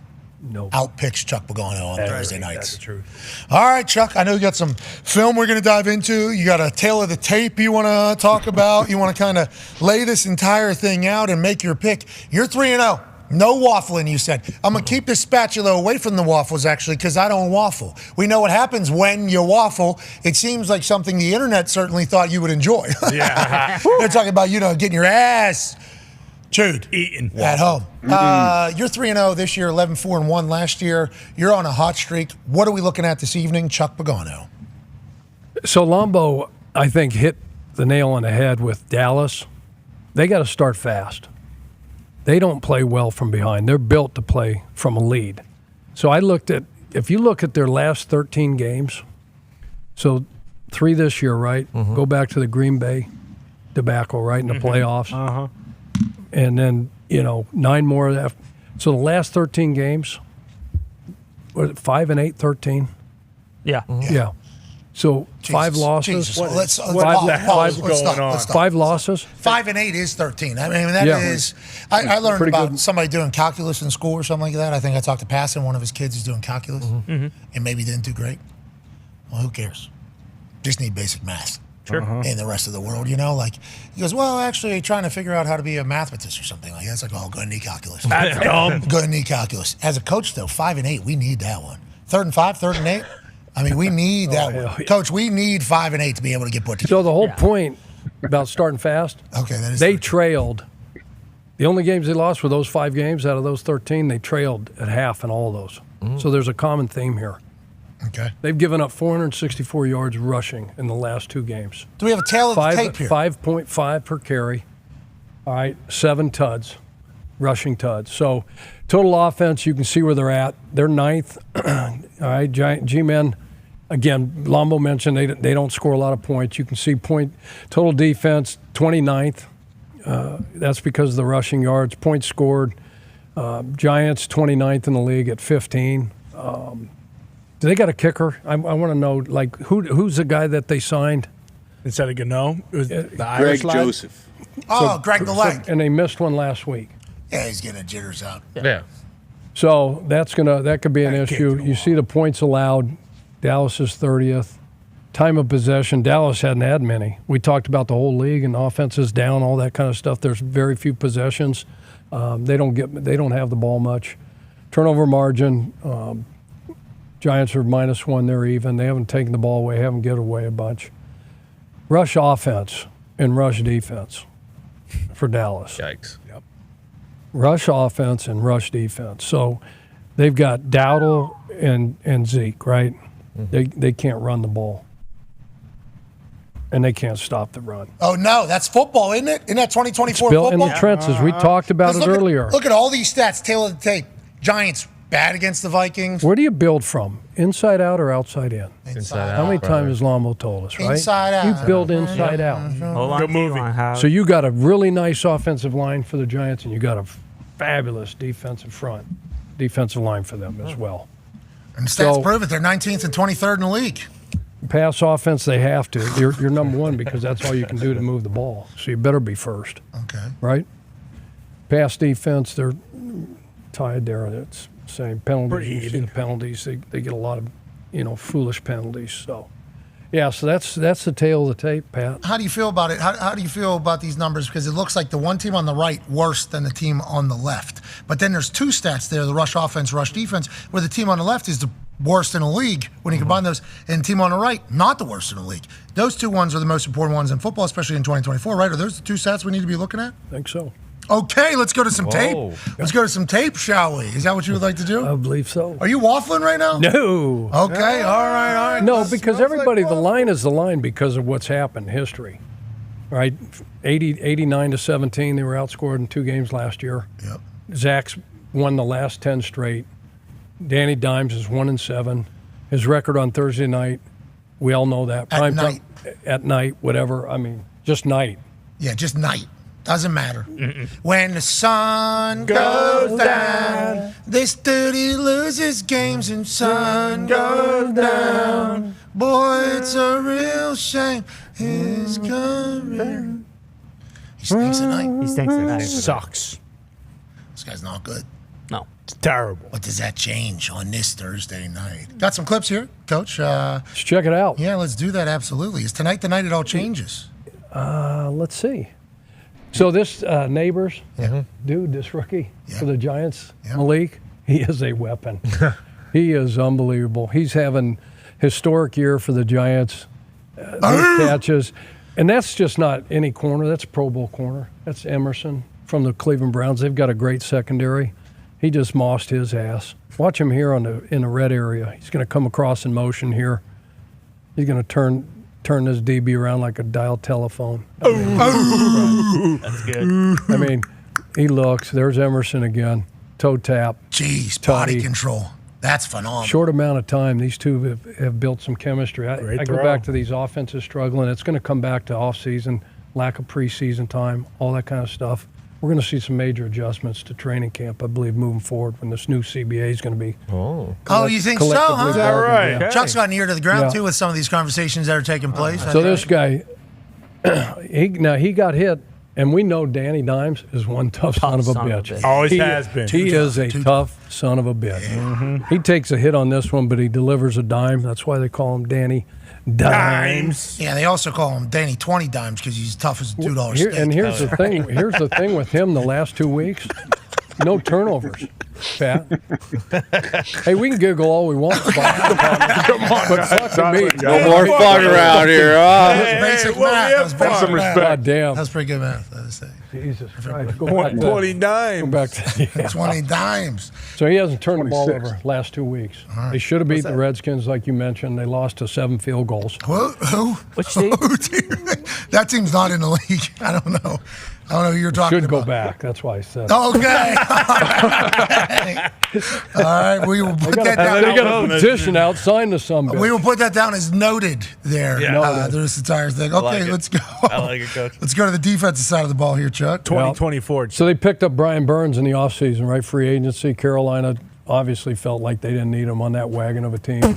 so they gave him, let him go to New York. He's up top. He's going to run around this guy like a turnstile. Whoa, Dwan Jones is a good player. Sack fumble. Whoa. Like a doll And that's phone, just- like a hey. turnstile. Bro, it's Burns, Thibodeau on the other side, Sexy Dex inside.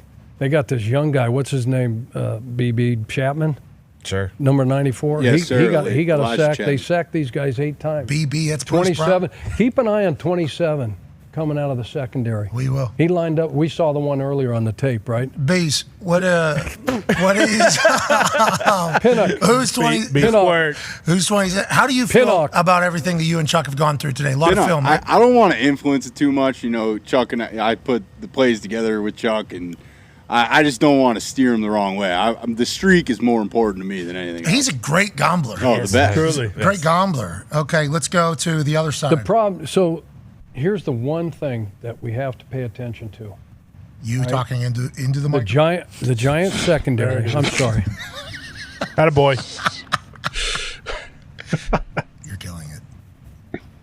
I mean, as far as I was concerned, I was. Oh,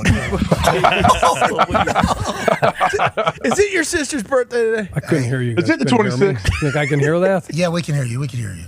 Yeah, so anyway, Chuck. a couple injuries to note, right, in the Giants secondary. Dory Jackson's out. Probably the biggest one is Drew Phillips, number 22. He's the nickel.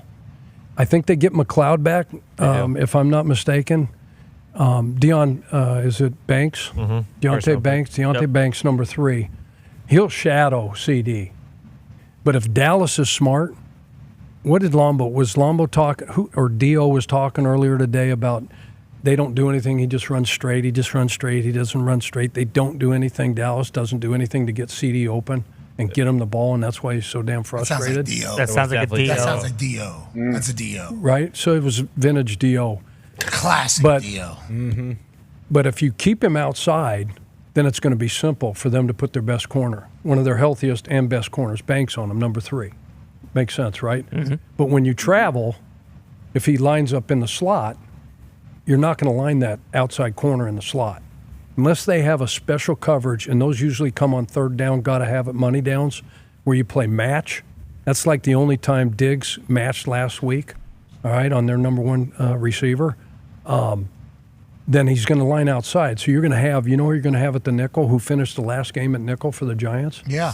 Isaiah Simmons. Yeah. And he's a hybrid inside, outside, strong safety. But we all know what he was like when he went to Arizona, and then when he got traded, to the Giants. I think it was a trade. I think it was a trade. Yep. We were all excited. Remember, he's going to Wink's defense, and Wink's going to use this little chess piece in a lot of different ways.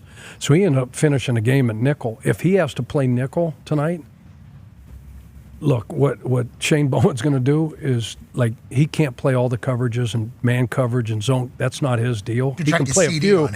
Send him.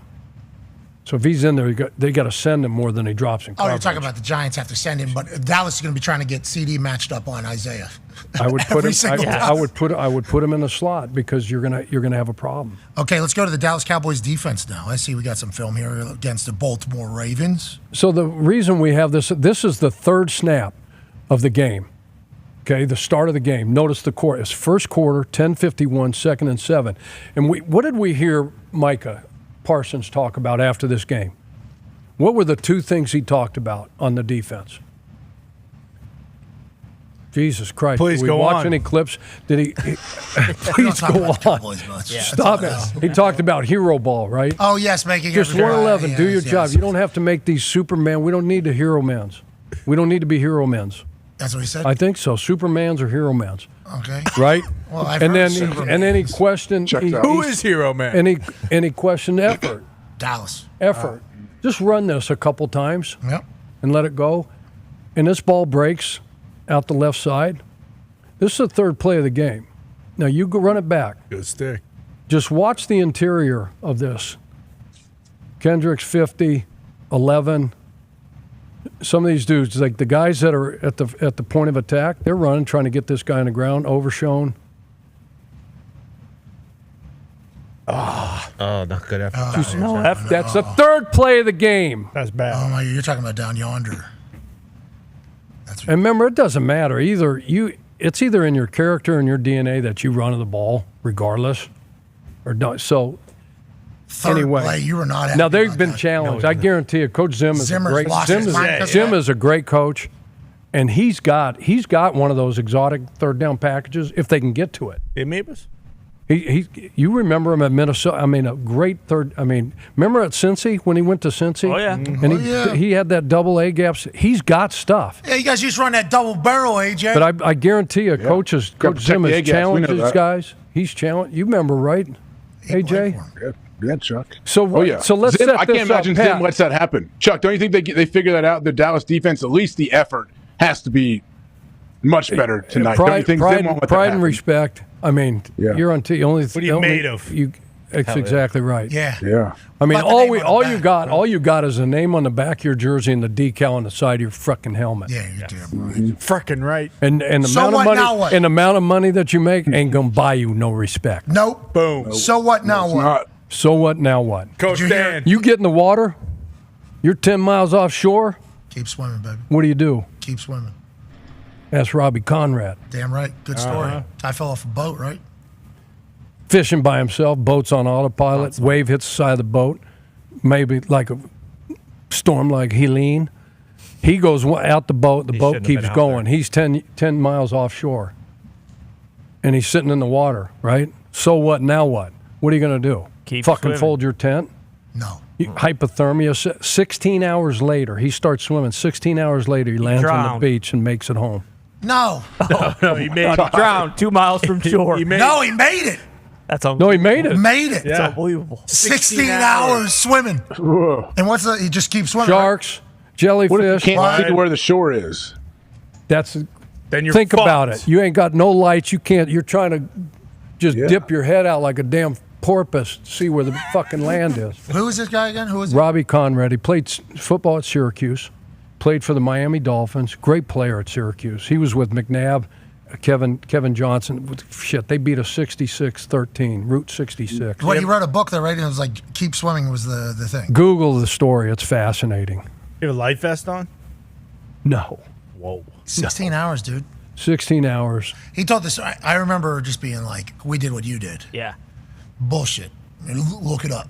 And we look it up, and it's like, this might be the most mentally tough guy. So we had the all ABCs, time. right? We had All the time. Swimming? It was the In the dark, not knowing where the fucking. Can you imagine? No thanks. No. But he's got a wife. You want motivation? He's got a wife and 2 daughters. I'll do Said, it. I'll be home for dinner.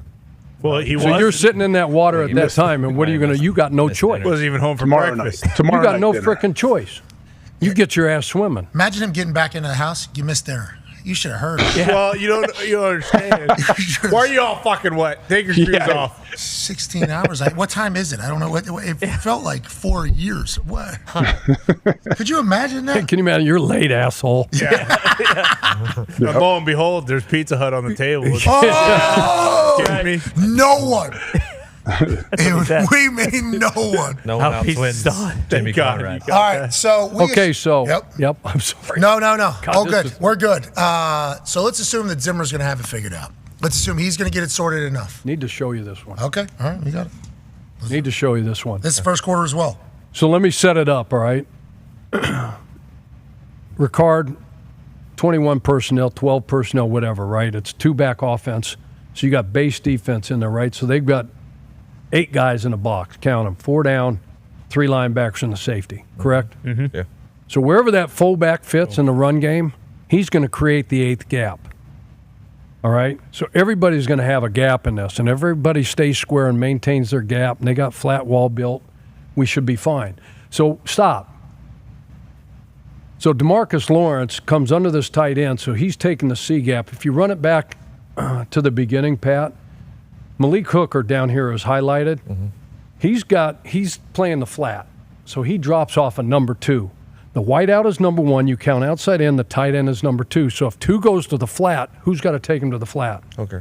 Hooker does, right? Mm-hmm. So just because the ball in full flow goes weak, that doesn't tell Malik that my guy's blocking out or he's going to release to the flat, that I can go run and play hero ball, according to Micah Parsons. Hero man's Ball slow play and it. take that C gap. Watch what happens. Oh boy. So we got 2 in the C, and we got Malik, and we drafted Malik in the first round here, if you remember. And hurt his knee. Great player, great dude. Why'd you take Ball that? hawk. Why'd But you he's take trying to this? go make a play here when his guy is blocked flat, and he's supposed to be in the flat with this guy. So they got to get that cleaned up. Kohler. That's the hero man's stuff right there. That's first quarter, too. That's tone setter. This is Cowboys have to play from in front, too, giving up these types of stuff early. That's going to be difficult. No, you can't. You can't do it. And, Kohler's a dog. Dog. And I think this Kalen Carson, number 21, they really miss Bland on that defense. Really miss him. Trayvon's back. Now, Trayvon's been on the right side exclusively. And 21, Kalen Carson's been playing the left in Bland's place since he's been out. He's supposedly injured. He may not play tonight. So I don't know what that does. You know, they've got a really good nickel in Jordan Lewis. They got players over there. But, again, they're not built to play from behind. This team is built to play from a lead so that DeMarcus and Micah Parsons, those guys can go hunt. So the first 5 minutes of this thing, remember we talk about first five, last five? Yep. These first five are going to be very, very important to both teams and very, very telling on the outcome of this game. So live betting might be a good option, but since we're now don't have that capability and you've been, 3-0 thus far, let's not change anything. How do you think the first 5 minutes go then? Do you think the Cowboys are going to be able to cover and get a lead and just kind of run with this thing? Or you think the Giants are going to be able to run ball and kind of keep this thing close and either cover 5 or even win potentially with how the Giants are feeling right now? Yeah, I'm nervous about the Giants just because of that back end and missing those couple secondary guys. But they started the game. Think about how they started the game against Cleveland last week. They fumble the opening kickoff. They throw a touchdown pass over the top to Amari Cooper, and they're down 7-0 before they can even, get a squirt of water. You know what I mean? Yeah. And they overcame that with the 21-14. I'm going with the Giants tonight. Oh. I'm taking the points. I'm taking the Giants. I just think line of scrimmage. I've been talking about that since I got in there this morning. Right, their offense and defensive lines. I think too many young guys on that offensive line. For the Cowboys, they got a rookie center. This rookie center, BB. Can you imagine having Dexter Lawrence lining up on your nose, down after down after down after down? Because he's just going to go on. And then Burns and Thibodeau. The matchup with Thibodeau on Guyton. Guyton ain't played a lot of ball. And if they don't help him, if they don't help those two edges, Katie bar the door. You like the Giants tonight to win outright? I do. Wow. Bruce! Wow. Bruce! Fucking go, Coach. Okay. Come on. Okay, Bruce. AJ, did you get swayed at all there? I did not know which way he was going, especially with the end take there being a little bit worried about the back end of that Giants defense. And then with the tail of the tape, there's a lot of lower ranked numbers on the Cowboys side versus the Giants side in this whole thing. But he likes the Giants +5 at this stage of the show. Started out at 6 at the beginning of the program. All the money still very much on the Cowboys. Yes, 82%. Go ahead. So what were they in rush offense, Dallas, right now? 30th, right? So they're not going to be able to run the ball. They're going to have to throw it. And if it gets to second and long, and then third down and 7, whatever. Shane Bowen, what he did last week from a pressure standpoint, I just don't think with those new pieces, 2 rookies, Zach Martin's the only real dog on that offensive line for these guys, and they're going to get better and all that. I just think it's going to be too much, and you got one dude. Take care. Don't let Cooks get behind you, and double and take CD. However you do it, take CeeDee Lamb out of the game. Chuck's selling it. He really believes in it. Yeah. There's not even a thought of a potential ass. Who else are they going to go? And Ferguson, the tight end's good. Not even a thought of waffle in here. Turpin. Not even a thought of a waffle. AJ, has he swayed you any particular direction for this prime Week 4 kickoff, 8:15 Eastern, with Al, Kirk, and team? I can't wait. Well, I told you I was leaning Dallas early. Now, Chuck, today is the birthday of the greatest American sumo wrestler of all time, Constance Pagano. Yes. Constance Pagano, and happy birthday to her. Unfortunately, I'm going to have to pick against Constance's brother tonight, and I am going to take the Dallas Cowboys. Damn it. I'm on the side of Constance Pagano's little brother. Okay, I'm riding with the Giants, +5. I liked it a lot more, +6, okay, at the beginning of the program. +5 is good enough for me. And Constance Pagano needs to be talked about a little bit more in the history of Americans overcoming huge sports obstacles. Do you believe in miracles? Yeah. Al Michaels tonight's going to do great. Obviously, he called a hockey game between Soviet Union and the United States of America, and he believed in miracles at that point. Constance Pagano. A miracle one. That's a miracle. I agree. Here she is, how Connie Pagano became a sports heroine in Japan. Connie. An unusual story about a Boulder girl. Is that a hookah? No, that's a trophy. Got it. It does look like a hookah. I didn't know if that was a hookah. I was like, I didn't know that was Maybe Connie. after. Bob Bird was Yeah, great. hell of an article from Bob Bird. Yeah, 1973. Golly, she could throw around anybody. What made her do that, Chuck? She just wanted to go over there and dominate? They were- Like, how does she that was- happen? Yeah. Saraguchi. Come on. Yeah, Oh, so her and her girlfriend, they weren't going to college. They were ski bums. That's why she had great balance. She was a great skier, was a ski instructor. And they just, Noriaki Kiguchi, this guy that was a wrestling coach and friends. Shout out. My Uncle Joe met him over in Vietnam, and they started, and my Uncle Joe wrestled, taught me how to wrestle. So they were instant instant connection. And he would bring teams over, from his gym, Kiguchi gym over there in Japan. He'd bring teams to U.S. So when we went to Japan for the USO tour, you were pretty well versed at that point, it sounds like. Had a friend that was from Japan. I didn't know that. That's today. Ima. Ohio. Domo arigato. Yeah, domo. Yeah. Yep. I knew my Japanese. Hi. Hi.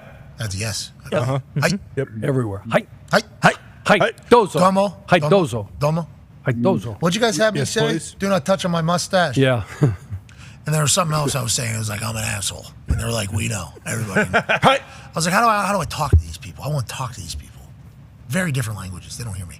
And then the person from the USO or the tour person was like, say this. And I started saying it. Good pop on everybody I said it to. And then literally 24 hours later, you're telling all these people you're an asshole. Yeah. I'm like, thanks. Classic. Hope we had a good time. What a time. It was a great time. Run. Run, yeah, we got to get out of there. Chuck, you talk about Katie bar a door. Chuck actually kicked one down in the middle of downtown Tokyo at a bar. Chuck. Just fucking hit the door twice, falls in. Peek her head in. It's like a local bar. There's like 10 people, locals at the bar, just stare and look at us and Chuck. Remember we had to go down these stairs Yeah. to get to it? Yeah, like everything was around. underground. It was wild. Japan was really cool. It was a very different place. I'd like to go. It is worth the experience, I think. Yeah. Vastly different culture, though. Mm-hmm. Remember how quiet it was on those trains? So clean. So clean, so quiet. So quiet. Everybody's so orderly. Respectful. That intersection. You talk about order. Shibuya. Shibuya. Yes. Shibuya. Remember public Who went push-up? out there and did push-ups? Yeah, somebody in between. That might have been DeQuell. And Pop. I don't know if Pop's. Pop's on. Pop's coaching defense at Giants. Oh, good luck tonight, Mike Adams. Oh, yeah. Dog. Absolute dog. All right, we're going to get the hell out of here. I'm on the Giants. AJ's on the Cowboys. More importantly, though, the man who's undefeated on Thursday Night Bets is on the Giants +5 as well. Chuck, all right, let's go. Couple universe balls the last couple weeks for your picks. Yeah, go, Coach. We need to continue that trend, especially now because I'm on your side. Last week, you make a shot. I was against you. I should have flipped that immediately like I did week one. I don't know what I was thinking there. In the moment, kind of got lost in the sauce. Obviously, if you make this shot, I'm going to feel much better about our pick being the same. Did you warm up before the show started? No, because no need. Which way you going here? AJ has something to say to you before we go. Chuck, Yes. there you are. You know you cannot miss a shot on Constance's birthday. No. You know that, I right? would let her. I can't let her down like that. Connie would fucking make it. God, you would. Good for Connie. Yeah. Connie. If this Connie. Connie. Connie. Connie. Connie. Connie. Connie. Connie. Connie. Connie. Happy birthday, Connie! Hate your sister. Worst toss yet. Good aggressive throw. Despicable. I think Constance would say, it's all right, Chuck. She was a ski bum at one point. Sure. Yeah. I've been learning a lot about her. It's all right, Chuck. Just Pilates to the stars these days. Her top okay. client, John Wick, Keanu Reeves. Wow. Fuck. Connie? Yeah, she got him ready for the Matrix, all of them. Oh. What? Oh. Constance Pagano. She's legendary, I'm telling you. What is this, Pilates you said? Yep. Very You know the hard. reformers? Yeah. Yeah, like impossible. Ass kicker. She's 70, I think, today, and she looks like she's 40. You think? Connie Pagano. Have you ever gone through the workout? Pilates for the stars. No. Does she have any cool tattoos, Chuck? Oh, yeah. She smoke a lot of weed? No tats. She smokes a lot of weed? Connie smokes a lot of weed? Does she? Connie smoke? No weed. Ski bum? Don't Pilates lie. instructor? She made her trophy into a bong. So, yeah. So we'd be downstairs, old house. We grew up on Hartford, right? Table Mesa, Boulder, Colorado. Rip and reefer. Yeah. So I had three older sisters, Connie, Kathy, Carrie, and then I came along. Chuck. Charlie Regardless, they called me. Okay, so Like that. Like that. no, boy or girl, three girls, and it was like regardless. We're calling this one Charlie. We don't care. So my nickname was Charlie Regardless. So she'd be smoking cigs, right? Downstairs bathroom. Connie, this is the greatest sumo wrestler. I love her. High school. She had the damn fire heater. He had a heater going, right? Yeah. So I'd be knocking. Get in here. She'd take a hit, So she taught me how to do a lot of stuff. That's Connie's Smoking dog. was one of them. Connie's a dog. So she's smoking weed. All right, And got it. parents Okay. would go out and she'd watch us. We had this old clunker, and you didn't need a key to start it. It was like a 1950 something clunker, we called it. So she was going to see her boyfriend. No, you're not. We all go or nobody goes, or we're telling. So she'd pile us all in the back of the car. Jeez, Boy, Shut up back she was a there. renegade, boy. Yeah, Connie's a dog, it sounds like. She's probably smoked weed with Keanu Reeves, too. Without a doubt. I'm starting to think about that. Wow, Connie Pagano, the greatest sumo wrestler in the history of the United States of America.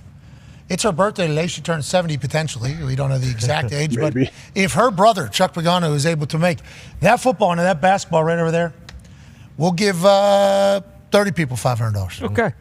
Chuck Pagano for Connie Pagano. Ooh. Let's Good check line. that. Good throw. Good line. Good line. Good throw, Chuck. Connor's got something to say to you, Coach. Yeah, Coach, I saw on the internet, actually, in between one of the breaks, some people calling you Chuck Biden. So why don't you prove them wrong right now? Put a ball into that hoop. I saw that as well, actually. Thank Coach. you, No. Guppy. Coach, Chuck I don't Biden. know. no. This is what he's saying. That's what he's You're saying. falling Sleepy asleep. Chuck. Everything You're you're doing falling right now. asleep. You did the whole is today. Come on, let's throw the ball. Let's throw the ball. Nobody's It's saying all that. part of the A lot of Nobody's people were saying that. saying It's that. part of his bit. A lot of people were saying that. Come on, man. Bucket. Oh, all right. Thank God that one wasn't the one. I'm pissed it wasn't. Come on. Ty Schmidt has something to say to you, Coach, before you throw this Duke. Okay, he's got the Duke. Fucking fire that pigskin, Coach. All Come right? on, boy. What do you say? Fire that fucking pigskin right into the hoop. And if you make this, I don't want to put any extra pressure, but I've heard that the fucking hut is en route. What? Yeah. Again? No one. Yeah. I can't hear And you. we mean no one. Out pizzas the hut. Fucking put that thing in the hoop, Chuck. 30. Oh, that was the one. That had to be the one. Man. That was the one. That was gold. God, come on, man. Good news.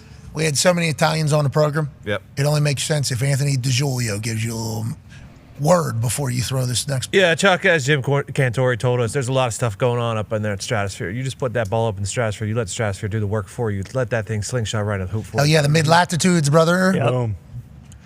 30. Oh, my God. Oh, my God. You won the Super Italian Fest That was award. embarrassing. Gumpy's actually got something to say to you in the back there. The most positive guy in the Thunderdome at all times has something to say. Yeah, Coach, they were saying Sleepy Chuck, but that doesn't mean you can't hit this shot. You've struggled so far, but it's this not is the very ball what to they go were in the saying. fucking hoop, They were not brother. saying that, Coach. I want to know. Said that. They were not saying. They're making these We guys are didn't making say it. it It up. was on the internet. said But that. that doesn't mean you can't hit this shot, Coach. No, what they're doing right here is You classic, got it, Coach. Hey, here's a little lesson. classic Here's a sports little media. lesson for all those people on the internet, right? No. What you think and say about me is none of my business. Boom. Well said, Now put the Coach. ball in the hoop. Say, I'm Robert, you're glue. Anything you say. Boom. Oh my goodness. Yay. Two. Rob, Chuck, man, getting Joe. robbed. Chuck, I don't like it. Down, Coach. Don't On throw a Constance's college- birthday. Don't throw a college ball again. Yeah, it was a rough one the last time. True. Oh. 30 people. $500. I thought that was the one. That was my game ball one spring game. Ladies and gentlemen, this weekend, Georgia's at Alabama. The last time W won. That's not true. They just beat Kansas, damn it. And we beat FCS Northeast, please. Thank you. You're right. They'll beat the fuck out of them. Yeah, we're back. GG's running wild, Brother. Georgia's taking on Alabama this weekend in celebration of that. This mega bowl taking place early in September, or well, late in September, early in the season. if Chuck's able to bury that Alabama football into that basketball hoop right over there, 30 people will win $500. First try! All right, it's not happening today. That's what it feels like. Somehow we got more balls. How many balls do we have? Gotta get so many chances. How many balls do we have? Hold on, we got to restart. You got to at least. That was a lot of balls. Look at this place. It's a graveyard. Boneyard out here. It's boneyard. This happened. Jets versus Pats. He still won. Chuck, did Tina see a clip from the show the other week? Did she hear about the mud? She did. How'd that go? Did you get your ass chewed out? Not good. It wasn't a good session, or come on, man. It wasn't a good. We don't need to think about that. Just get more reps. You need more reps, Chuck. More reps. The love of my life, Conrad. You said it, brother, not me. I'm fucking pointing fingers for something that came out of your mouth. 30 people, $500. All Chuck's got to do is just bury that for the brain football into that basketball hoop right over there. Feels like today. Oh, you had it. Is the day to make that one. Make the day great. Come on, Connie. Chuck Pagano. Football. For Connie. Oh. That's just not meant to be. Heartbreaker. I don't know how that happens, man. What's that mean about the Cowboys? It's all right. I'm with you. Doesn't mean anything. You won last week. I hope not. Yeah, and the week before. Remember Jets Pats, the graveyard he had? Yeah. You're right. Winners. What's that? We got more balls? Oh, he's going to take the whip. All right. Okay. Yeah. Hold on, Chuck. Give it to Ty. It hasn't been calculated. No, that one just goes That far. one just goes very far. Give Ty the. That one goes far. 30 people. Not if you throw it up, brother. 50 people. $500 for that ball. Right Make sure it's calibrated. Make sure you 50. calibrate it. Hold on. Let me see it. Can I see it? Yeah. Calibrated to the right-hand side. Definitely matters. It does, asshole. Yeah, what the fuck was that? That's those things you can't find. It was calibrated to a lefty. Flying off the shelves. 50 people. $500. Oh my goodness. That's the best throw ever. I believe he's made it with the vortex. That is a phenomenal throw. That with the whistle tip. Excuse me. The Russell Wilson dorsal fin. The dorsal fin? The dorsal fin. How's Coach Dutch Dangeroo doing? Not bad. Not bad. Offense is clicking. Got to make some. Got to go back to the wall. Why'd your voice go up? Why'd your voice go up? Decision making for sure. We lost yesterday, 101 to 98. What was the score? 101 to 98. Scored every possession. Might have been every 102 to time. 99. I think it was 102.99 because you had There the it is. opportunity to go for two and you only kicked the extra point with like 3 minutes left. You could have got to 100 if you go for two and you get it. And then you let up 102 points in a game. How's this happen? I mean, we went for it on some very, very bad decision making. Are we having a conversation with the game management committee or what? No, we just need to go back to the wall and execute. Okay. Saquon Barkley catches that ball. It's a first down. Exactly. It's true. Exactly. Just got to execute better. You gave up 102 points. I know. They had a good. Hey, look, that was a 2-0 Lions team led by Dak Prescott. It's not like we were playing some schlub. This is a good team. A good fucking team. 102 to 99. Those are 15-minute Madden games, 50-minute quarters. That's what's going to happen. That's why they only make them for 5 minutes. All right. Well, I appreciate Coach Dutch Dangeroo being so, vulnerable. I with mean, us. Watching his lowest moments because you really lost your mind after that game. Pretty pit. I mean, Lamar Jackson threw for 918 yards. MCDC iced you yesterday. Yeah. Wow. Oh my gosh. MCDC iced him before a massive field goal to send it to overtime. Mm-hmm.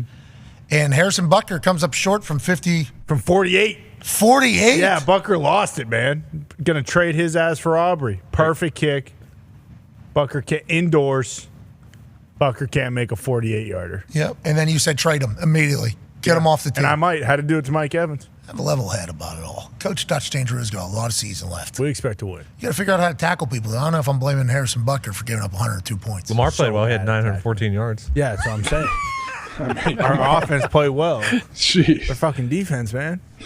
I mean, Jakob Johnson had like 12 catches for 200 yards. People were saying, Coach Dutch Dangeroo might need consultants or advisors. I mean, I'm looking for a couple. There's some spots open on the staff, but right now we're still looking to fill them. All right, we'll figure it out. I'm interested. Whoa. We got a conversation. Business. Dutch Dangeroo handles business behind closed doors. Gonna have to do a brain check on you. Coach does not like putting this stuff out of the streets. Yeah, you're right. All right, let's have fun tonight. Let's watch this game. Hell yeah. Let's enjoy this game. And then let's launch into a beautiful weekend tomorrow. T's and P's to everybody that's going to have to go through Hurricane Helene.